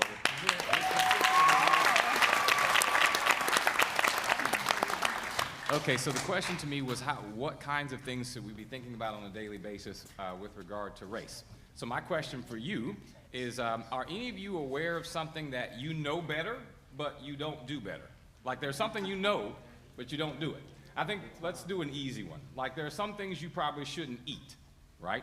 And you're aware of that, but you eat it a lot anyway, and you know perhaps then maybe it hurts your belly. Can anybody think of anything like that? You don't have to tell me out loud, but can you think of something that you know better, but you don't necessarily do better? Maybe going to bed, okay. Well, I'm thinking that our understanding of race is like that, because here's what we kind of know scientifically. Is science good? Let me start there, make sure science good? Yes. Yep. Science, you understand science? Okay, well there's this thing called the human genome, right? And what it tells us is there's actually no such thing biologically as different races right now. So let me repeat it. Right now, there's exactly one human race, and we have different morphologies. We look a little bit different, and there's a reason for that, which I'll explain here in a moment. So there were other human races at some point. I teach humanities in addition to philosophy. Anybody ever heard of a thing called a Neanderthal? Yeah? That's a different race of human, right? Now, anybody know what we are? Homo sapien sapien. As it turns out, every single Homo sapien sapien that's alive right now, we can trace back to the same man and the same woman that we are descended from. So we're all descended from the same folks. We're all the same species. Now, let me tell you something about your skin tones. So our species is about 300,000 years old. That's long. Let me hear you say that. 300,000. Yeah, that's what our science tells us. Now, we started differentiating in skin tones about 8,000 years ago. And here's why.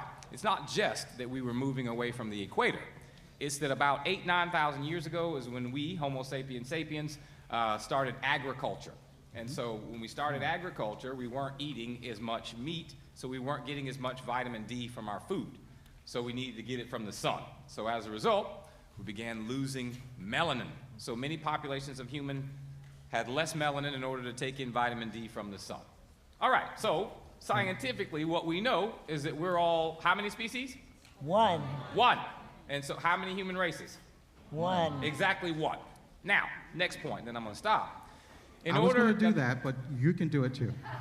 You're gonna stop me? I was going to, I'll but stop you you got now. it. I'll wait till somebody else asks a question and I'll pick it back up where I just left off. So one thing we can think of is that we are being sold ideas, right, that aren't necessarily true, and we know better. All right. Good job. Thank you. I want you to know that Kermit teaches philosophy. Thank you. Christina, your question. What did you learn in the process of directing this play? Did you have an aha moment? And for the panelists, you can take your mics off the stand if you want to. That's great. You go ahead and do that. So one thing I would say, well, first in theater, flexibility. That is by far what we learned in this cast, flexibility. We had lots of people coming in and out, people coming in. I mean, our Jewel came in a week before we started our show, so you gotta learn how to just keep going and working with what you can at the moment that you can, and so absolutely flexibility. But in regards to what we're talking about, right, in regards to race, and if I had an aha moment, I would say the aha moments came when the audience came in, and where I thought like, oh, that's where we're gonna get the laugh, or that's where they're gonna go, oh, whatever. And the moments were completely different.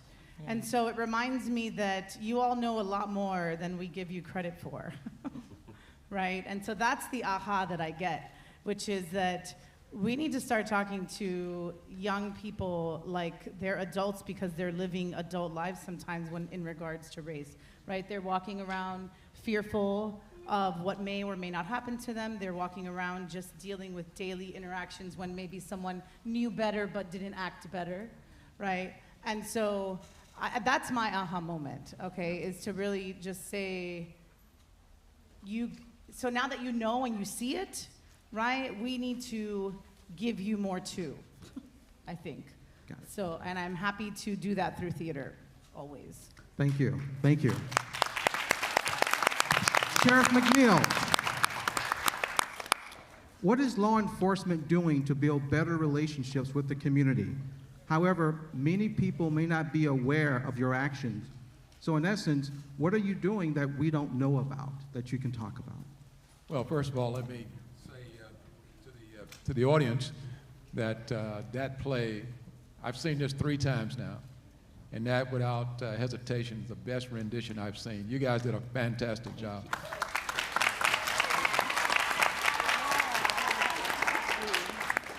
Except for the cop. He got worse. Let me say to you that the reality is that that division that we talk about in terms of a town divided, there's a clear division. The mention of Holton Street, when I saw the police officer, just his reaction to Holden Street, brings back the fact that we do have police officers that serve other sides of town differently. One of the things we work on in law enforcement is make sure that we identify those persons. Some say they're 2%, 2 to 4% of the folks in law enforcement have various issues. Some have traumatic stress issues, as was, I think, displayed in the play today. And what we're trying to do is to figure those things out. We put what we call wellness programs in place to identify these persons who have this trauma and to get them off the streets if we have them. We also work on something called implicit bias.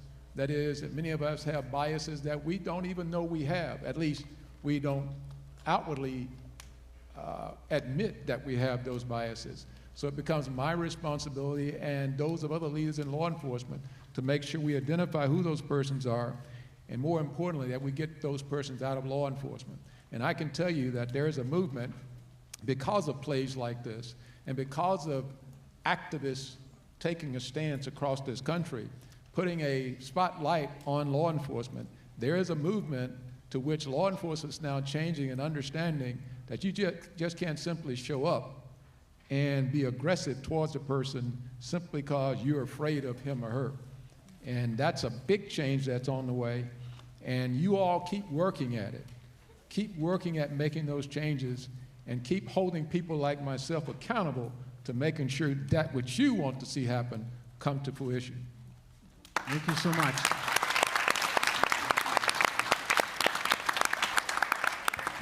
We have one more question that I'm going to direct to just one member of the panel here, and then I want to hear your questions. Do we have any questions out there?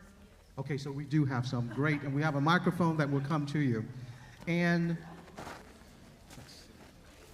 Nicole, yes. I'm going to have you answer this question right here. What character or scene or moment stood out to you in the play, and why? There was, Tess, yes. There were so many. Gosh, I think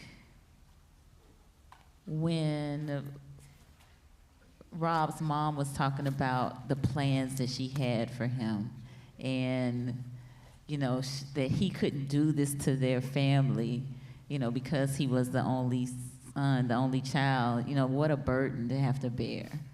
That now, you know, you are the legacy of your family all falls on, you know, who you decide to, you know, be with.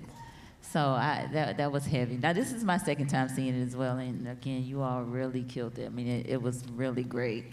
But I think that was heavy, because I have a son. He's my only child, my favorite son. And so, yeah, I think he maybe has at times felt that. But, you know, for us as parents to put that on our children is a lot. So that expectation. Great. Yeah. Thank you so much. All right. So what we're going to do is that you're going to ask a question. The question that you ask, I will repeat that question, because we have some folks who are streaming this and they can't hear the question unless I repeat it. My job as a moderator is also to be kind of the time cop. So for the panelists, we want to get to as many questions as we can. So I ask you just be aware of the time. I always say, if you feel like you're talking too much, it's not a feeling, you are. So we want to make sure that we get a lot of questions. So we have someone with a microphone. Yes, let's, young lady, and tell us your name and what school you go to.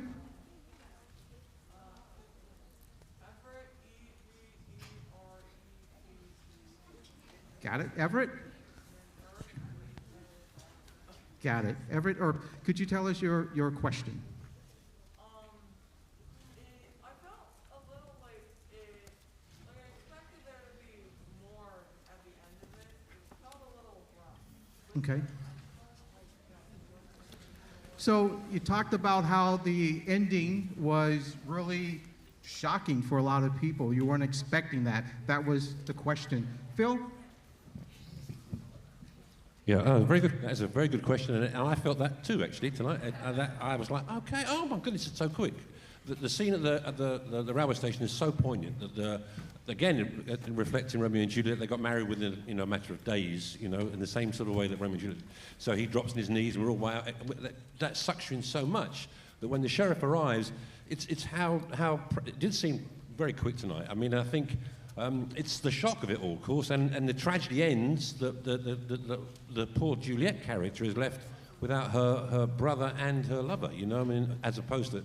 But it happens so quickly as because the shooting has to happen so spontaneously. There's no long dialogue between the sheriff, otherwise it could all get resolved. So he has to react quickly when Tyrone, our Tybalt, comes in and tries to stop it, protect his sister. The reaction is, because of his illness, is so quick. But it does, it's a very good point. Do you want to answer that, Christy? Yeah, I mean, I would say that the abruptness is absolutely intentional to kind of mirror the reality of a situation like this that maybe would happen on the street. That it is so much about misinterpretation and moment of, it's like a moment, it's just such a moment. And so that's what we wanted to show, that it's like, it's just a moment. It's like, you could change it, but it didn't, right? It didn't change, and then now here we are with 2 dead bodies. All right. Let's have a question from this side. We'll go back and forth, all right? Let's see. Right over there, your name?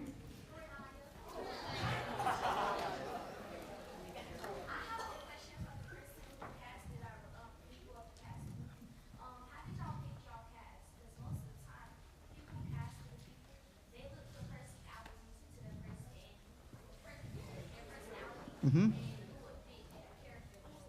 So this is a question about casting. How did you cast? And then we want to get to some other panelists. Yeah, anyone else that, I mean, so casting-wise in general, to get to your question, actually, I don't look for the personality of like you. I don't know you. I mean, you're gonna get like 30 seconds to walk in and say something hi. We're gonna be like, thanks, bye. Right, so like there's no time to get to know you. It's more about who can take the risks as an actor in an audition room. If you come in and you're willing and you're ready to just play, then to me, I'm like, all right, I can work with you, right? So I would say for those, because I see you and you're like, how do I get to an audition room? How do I get in, right? Get in there and be you. You be 100% you, and that's what's going to get you in That's also the art of a good director, is getting the cast from that 30 seconds, right? So no, we always say that 80%, maybe 90% of a director's job is getting the right cast, then the rest will follow. This lady had to work with casts that were coming in the last minute and trying to fulfill. No, but you didn't. But because it's so good, it shows how well you directed it. I mean, so you guys did brilliant in your auditions, and you're just fantastic. And so yes, it is, Matt. Go in, be yourself. Keith can also answer that probably more than all of us, our professional actor on top there. So maybe Keith can answer that. Keith, you still there? Okay. Yeah, I'm here. Yeah, sure. Okay. Well, how do you approach auditions yourself to try and make that minute you have to audition so important? Oh man, don't get me started. I hate them. Yeah. I mean, you learn to as the director. Is it Chrissy? As she says, you go in and you put it on the table. You take the chance. You throw it all to the wind. You go in there, and hopefully the director is impressed by the fact that, okay, we've got somebody who's actually ready to do the work. So we can take the next step. We can talk about, your audition after that, but go in there and appear your readiest, your gamest to jump into whatever this piece is supposed to be. We have a specific question for Keith. Yeah, so we have a person on the live stream who is anonymous who points out that this production is based on Romeo and Juliet, and Keith has American Moor, which has to do with Shakespeare's Othello. So why is Shakespeare being used for these productions as a lens to view these topics? Okay. I'll try to remember most of that. So the question is, we have American Moor and we have this production. So the question is, why is Shakespeare being used in this way to discuss issues about race? Keith? Well, certainly in Othello, it's obvious. Othello is the story about a black protagonist, and so issues of race are going to come into that as it is handed down through generations to now. A Romeo and Juliet is not specifically as written about race. These are Veronese families, both of privilege and money, whose feud is more political and tribal in a different way. But the ability to plant race on top of that and use that as a tool to have discussions about it in our culture, to contemporize the play, which is something that we should always be trying to do, I think, with Shakespeare, to look at it through our contemporary lenses. It is about us now. It's not about Elizabethans or early modern people, or even Shakespeare, or anything that he was intending or wanting with this work. We are taking the language and we are owning it, and we are using it to tell our stories. And our stories are becoming more and more culturally diverse because the American lens is becoming more and more diverse. We are a culture of many, many ethnicities,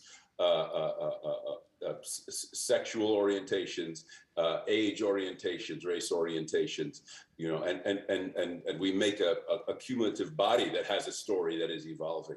And so it is important for us to look at these plays through that lens. And this play specifically is one that we all know, we all love. Again, this is a very simple story at its heart, you know, about, well, what are we doing? Are we loving? Are we hating each other? Can we see past our tribalism? Can we see past our inherent differences to do better, to be better, to make something that gives us all the same playing field, the same chance, the same opportunity?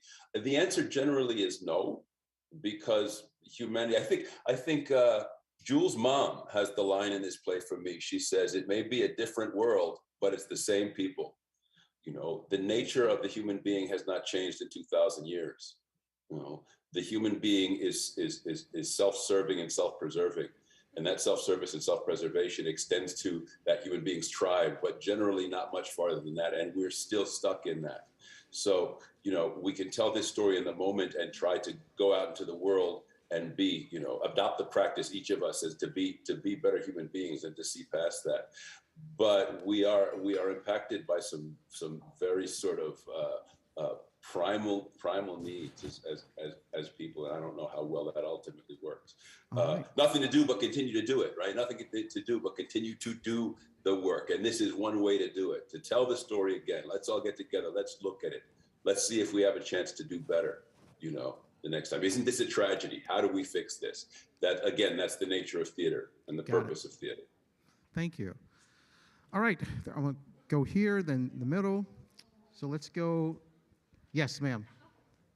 For the cast. Yes.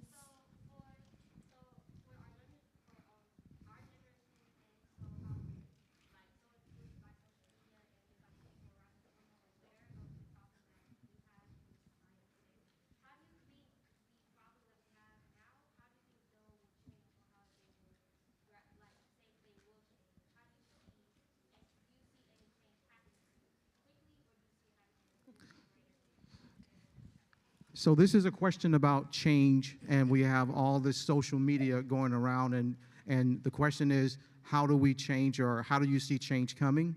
Okay. Nicole? So part of why I started Conversations with Nicole is because I felt like the art of conversation was dying. You go to a restaurant and everybody's on their phone. They're at the same table and they're on their phone. And so I really want to encourage people to get in front of one another and talk, to look each other in the eye and have conversation. One of the things that I think that is missing, we aren't really communicating with one another. We're communicating through emojis, we're communicating through memes. And not that that's not okay, but we really need to get into, well, what am I thinking? What am I feeling? And how is that informing my actions? Right? So I think we should spend more time doing that and really kind of fleshing out what our thoughts are, what our feelings are, so that we can really get to know each other better. Okay? I hope that answers your question. Okay. Thank you. You have a question, sir. Does anyone have a question for Chief McNeil? Just want to see if there's a couple of hands. Okay, so when you ask a question, some of the panels may comment on that. Okay, go ahead and tell us your name. What's that? Jordan? Okay. What's your question, Jordan?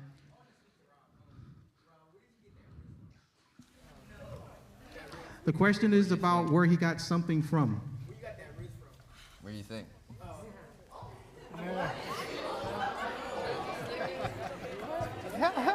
All right. Okay, let's have another question. Let's have one back here. Listen up, please. Just a second.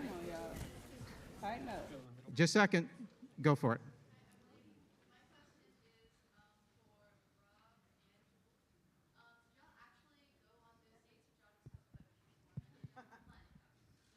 So the question is about their relationship. Did they actually go on a date? And so on and so forth. I'll let those two answer that. It was like, Little column A, little column B. yeah, like it was like both, basically. Yeah, like we did like eat together. We did have like conversations and chill, like and like of course we had the photo shoot. But it was just very fun. We just had fun together. Yeah, And that was, pretty much, yeah. It was Toby taking us to different places and just letting us hang out. And we just hung out. Yeah. I have a comment for the actors on stage. All of your microphones are still on. You don't need a handheld. What was that? Thank you kindly. All right. Let's have a question right here. We got the panel up here. We also have the cast. So go ahead and give us your question, and I'll repeat it for you. Okay.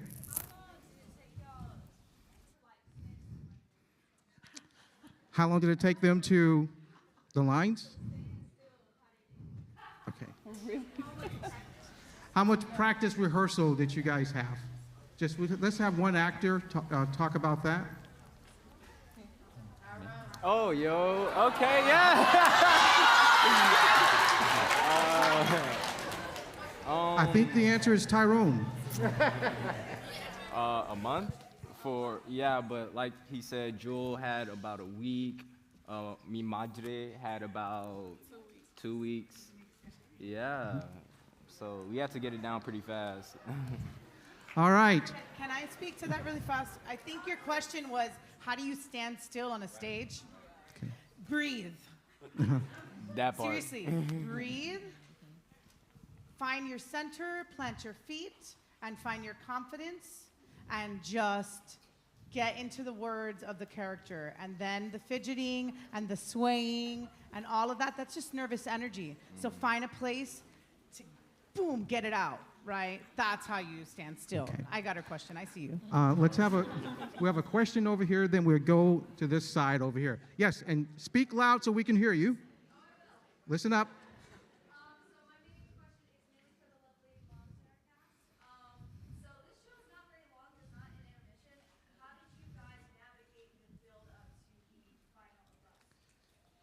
So the question is about the build-up between the mom scene. How did you actually do that? So we have the moms. Yes, you want to answer that first? Well, fortunately, Rob and I have trained in very much the same way. I should say Matt, his real name. We've Don't break the illusion. both trained in Meisner, and so our acting technique is very similar, which makes it easy for us to connect. So we felt like family right from the beginning, and that makes it easier to get that gut punch at the end, because it's someone that you really do feel like you care about and that you're close to. As for me, I'm a mom in real life, and I have a son. I have 3 sons, actually. So just to be able to channel that, like that inner pain, to see my son being killed by police, I had to, channel the mothers that have lost their sons to police, Michael Brown, Sean Bell, Dante Wright, the list goes on, Philando Castile, all of that. I had to internalize how would they feel, how they do feel actually, and just go from there, find your place where it's real for you and you can connect. Okay. And that'll be good. There's you're next. I'm gonna ask one more question that we're getting from the streaming, but you're next, all right? This is for Sheriff McNeil. Is when a police officer is going through some type of post-traumatic event, how would they handle something like that? Well, the first thing that we expect the deputy officer himself to do is to admit that he's going through that process. Now, we also recognize that there's a good likelihood that he or she may not even realize that they're going through that trauma. And in fact, some will try to hide it because what are we? We're macho kind of guys. We're, the folks that are supposed to go in to put our cape on and go in and take care of stuff. We're trying to get away from that. So we also ask that the other officers and deputies working with that particular officer tell on him. We have a responsibility to say he's not well, and it's time to get him off the streets or her off the streets. That is one of the things that we're putting into law, in fact, that police officers have a duty to report when another person they observe is not appropriately ready to go on the streets and provide service. The other thing is we provide service to our communities more than we do in law enforcement. And that's another thing we have to get across to our folks is in order for that officer to do a better job of providing service, he or she has to be in the right mental state of mind. Thank you. Thank you very much. Yes, sir. You shout it out for me, and I'll repeat it.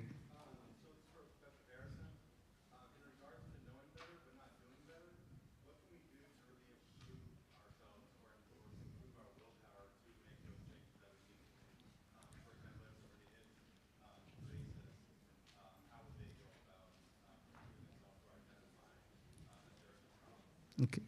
So the question is about what kind of changes can we make to improve our behavior if we have what's something that we know is better. Got it. I think I got it. Kermit? Okay, so what came to my mind when I was watching was the audience reaction whenever our main character, when he runs off to go meet her in defiance of his mom. And then when he came to Jewel and then they embraced, and then the way that you all responded, that was definitely emotive human connection. Like they were not seeing it in terms of race, they were seeing it in terms of, this is what I'm assuming, what I felt when I was watching you. You were seeing it in terms of two human beings, loving connection, and you all wanted to support that, right? So it's the feeling, and when we know a good feeling, to continue and build that up, right? So I'm reminded of Letter from Birmingham Jail, Martin Luther King Jr. How many people are familiar with that one? Heard that one before? Letter from Birmingham Jail? So one of the things that Martin Luther King does in that is he continually reminds his audience of how they could feel the same way, right? And reminds them of their own personal feelings and then encourages them to think, well, what if you were in my situation, right? So I'm thinking that the everyday doing better has to do with making it personal and imagining ourselves in the other situation earnestly, like earnestly imagining ourselves in the other situation as the other, and then caring and empathizing in that way. So instead of thinking about it in these general terms, think about it in the human terms. And we're all capable of doing it. I saw the whole room react. As soon as they embraced, the whole room reacted. And I was like, right, that's awesome. We keep building on that. So that's what I'm thinking. In those moments where we feel the truth, to keep bolstering that and let that be the narrative rather than the one that's spoken for division. All right. Thank you so much for that. The reaction was incredible. This is a lot different than watching TV, isn't it? Very much. Let's have a question on this side. Let's see. Let's have the person in yellow, and then we'll have you, okay? And your name is, and shout out the question for me so I can repeat it.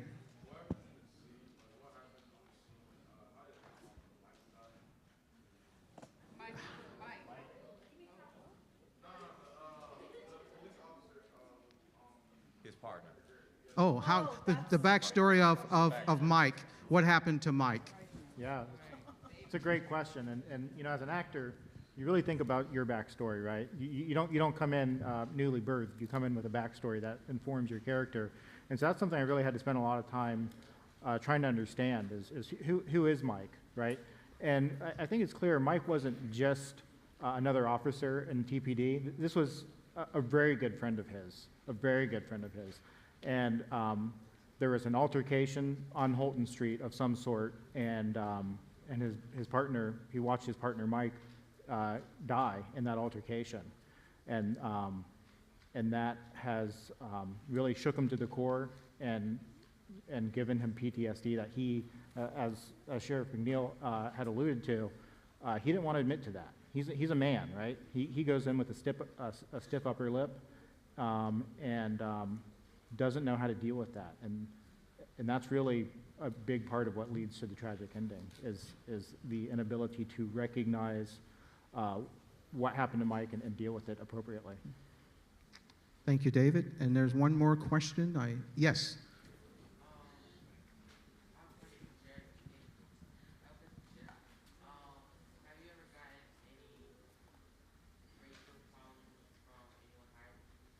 The question is to Sheriff McNeil, has he ever gotten into any type of racial problems with people higher than him?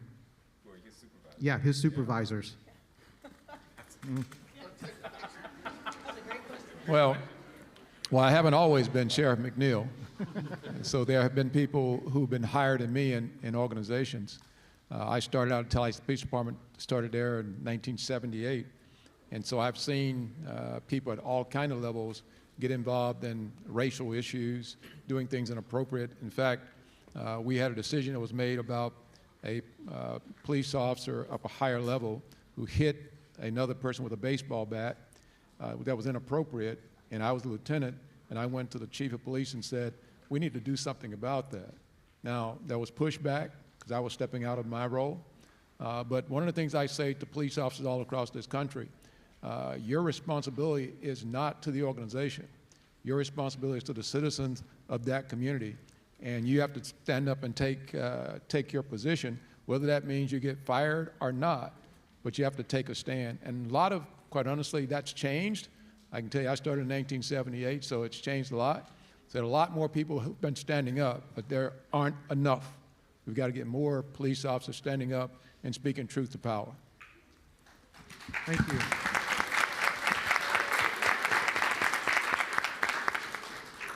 Any other questions?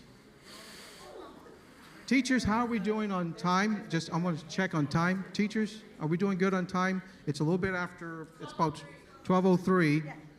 Can we get one or two more questions? Okay. All right. The red hat, yes.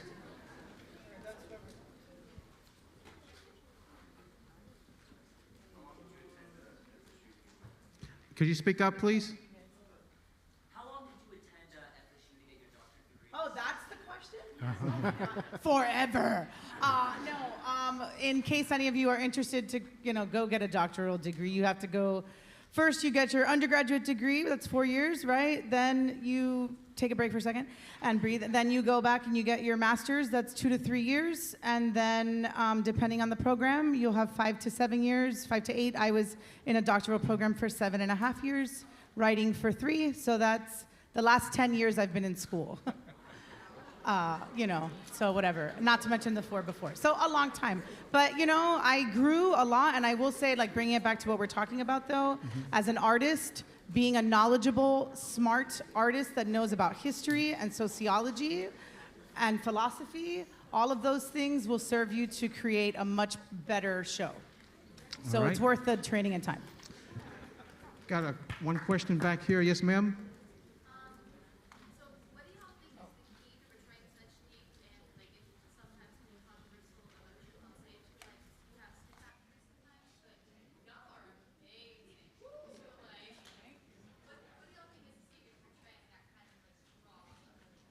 So the question is we have one of the actors talk about what's the secret for training and being able to give a performance with raw emotions?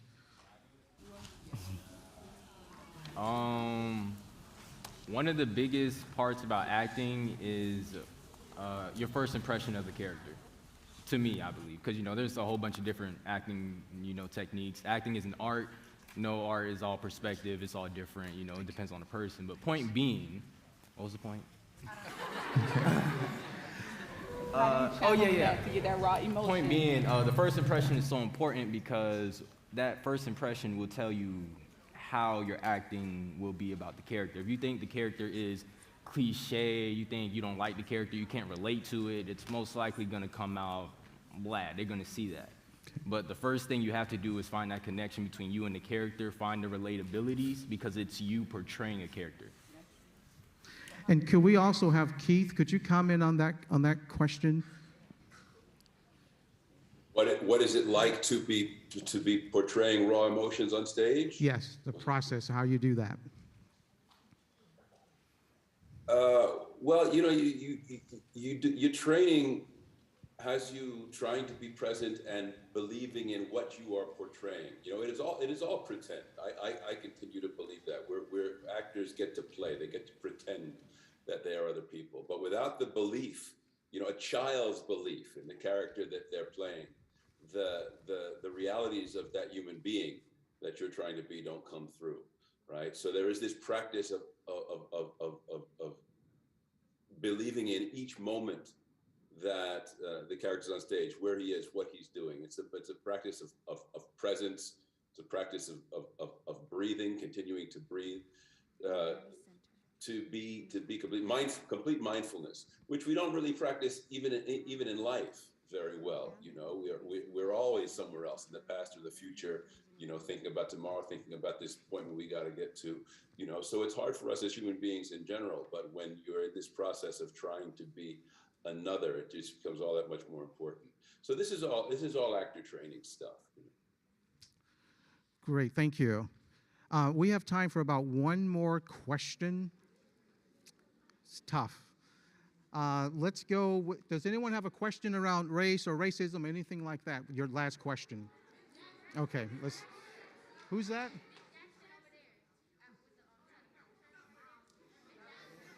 Oh, they want her. Miss Jackson, okay. Thank you for that communication. Yes.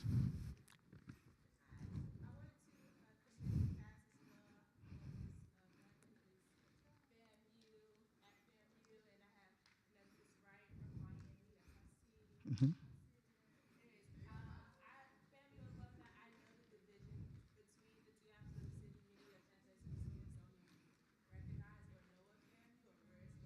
Mm-hmm.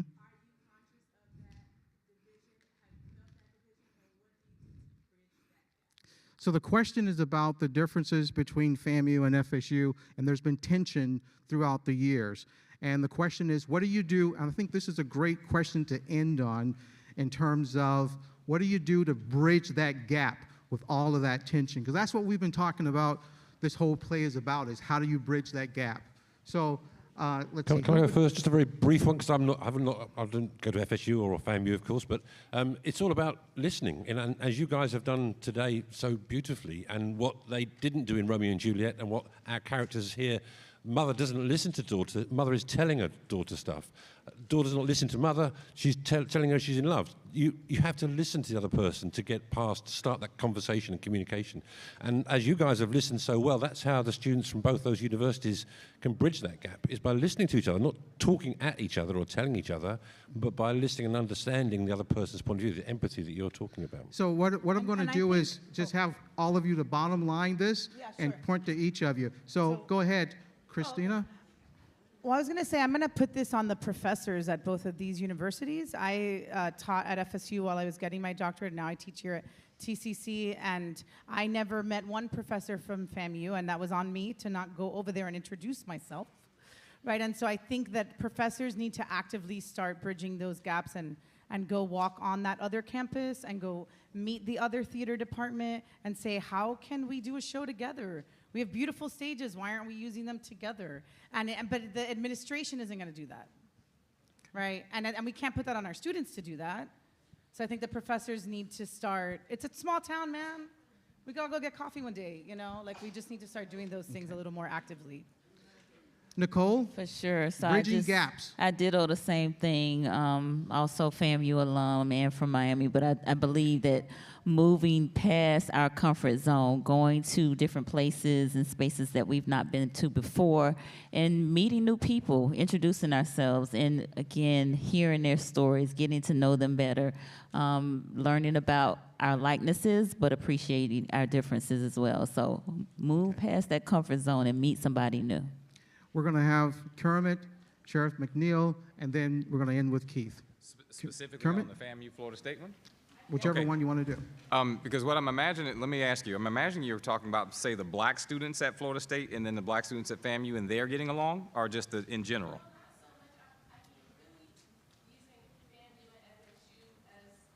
Oh, I see.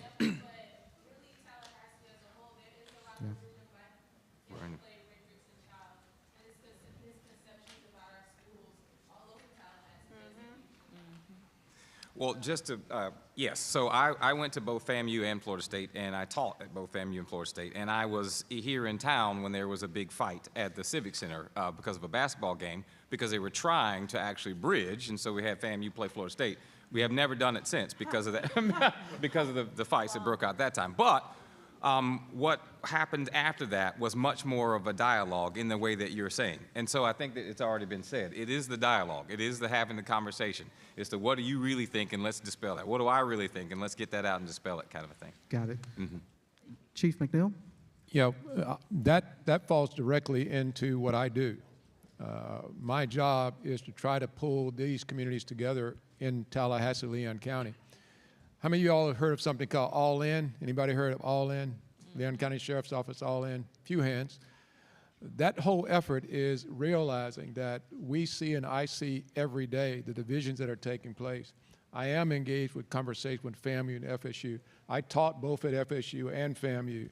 So trying to make sure that we bridge those gaps. We understand we can't do what we need to do in law enforcement unless this community comes together and breaks down these walls. That's why this play is so important.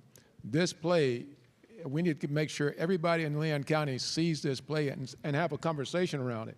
That's the way we start to break down these barriers that still exist here in Leon County. We got a lot of work to do. Thank you. Keith? I believe Sheriff McNeil ended with the most important thing is there's a lot of work to do. What I was saying earlier is that people are tribal, and this that you're describing is all about the tribal nature of human beings, and pushing against it, as best we can, not only in these university rivalries, but as the culture at large. I think everybody on the panel offered a way into that: the listening, the empathy, the communication. But I don't think that we should kid ourselves that it is at all easy. It is a daily practice, right? To embrace the human being standing in front of you, to see him. American More is all about that: seeing the individual, whoever that is, hearing the individual, and it's all born of stuff that is hundreds of years old. And that's the problem, that there are entrenched cultures that have capitalized on what this is. What we are battling right now was not made by us. We are just human beings with limited tools reacting to it and trying to find our way through it. And that is why it's very difficult and very slow moving. All we can do is get up each day, show up, and do more work. This production is an example of that. Here's a thing that we can do, so let's do this, and let's come back and do it again next year. And it grows, right? We've all seen that. It's gotten better and better and better because we're all converging around this to try and do the better thing. It sounds Pollyanna, but that's the only way forward. And I applaud you for this work. Go deep or go home. Keep it up. Thank you. Thank you so much. Thank you so much. Let's give our panelists and our cast a round of applause.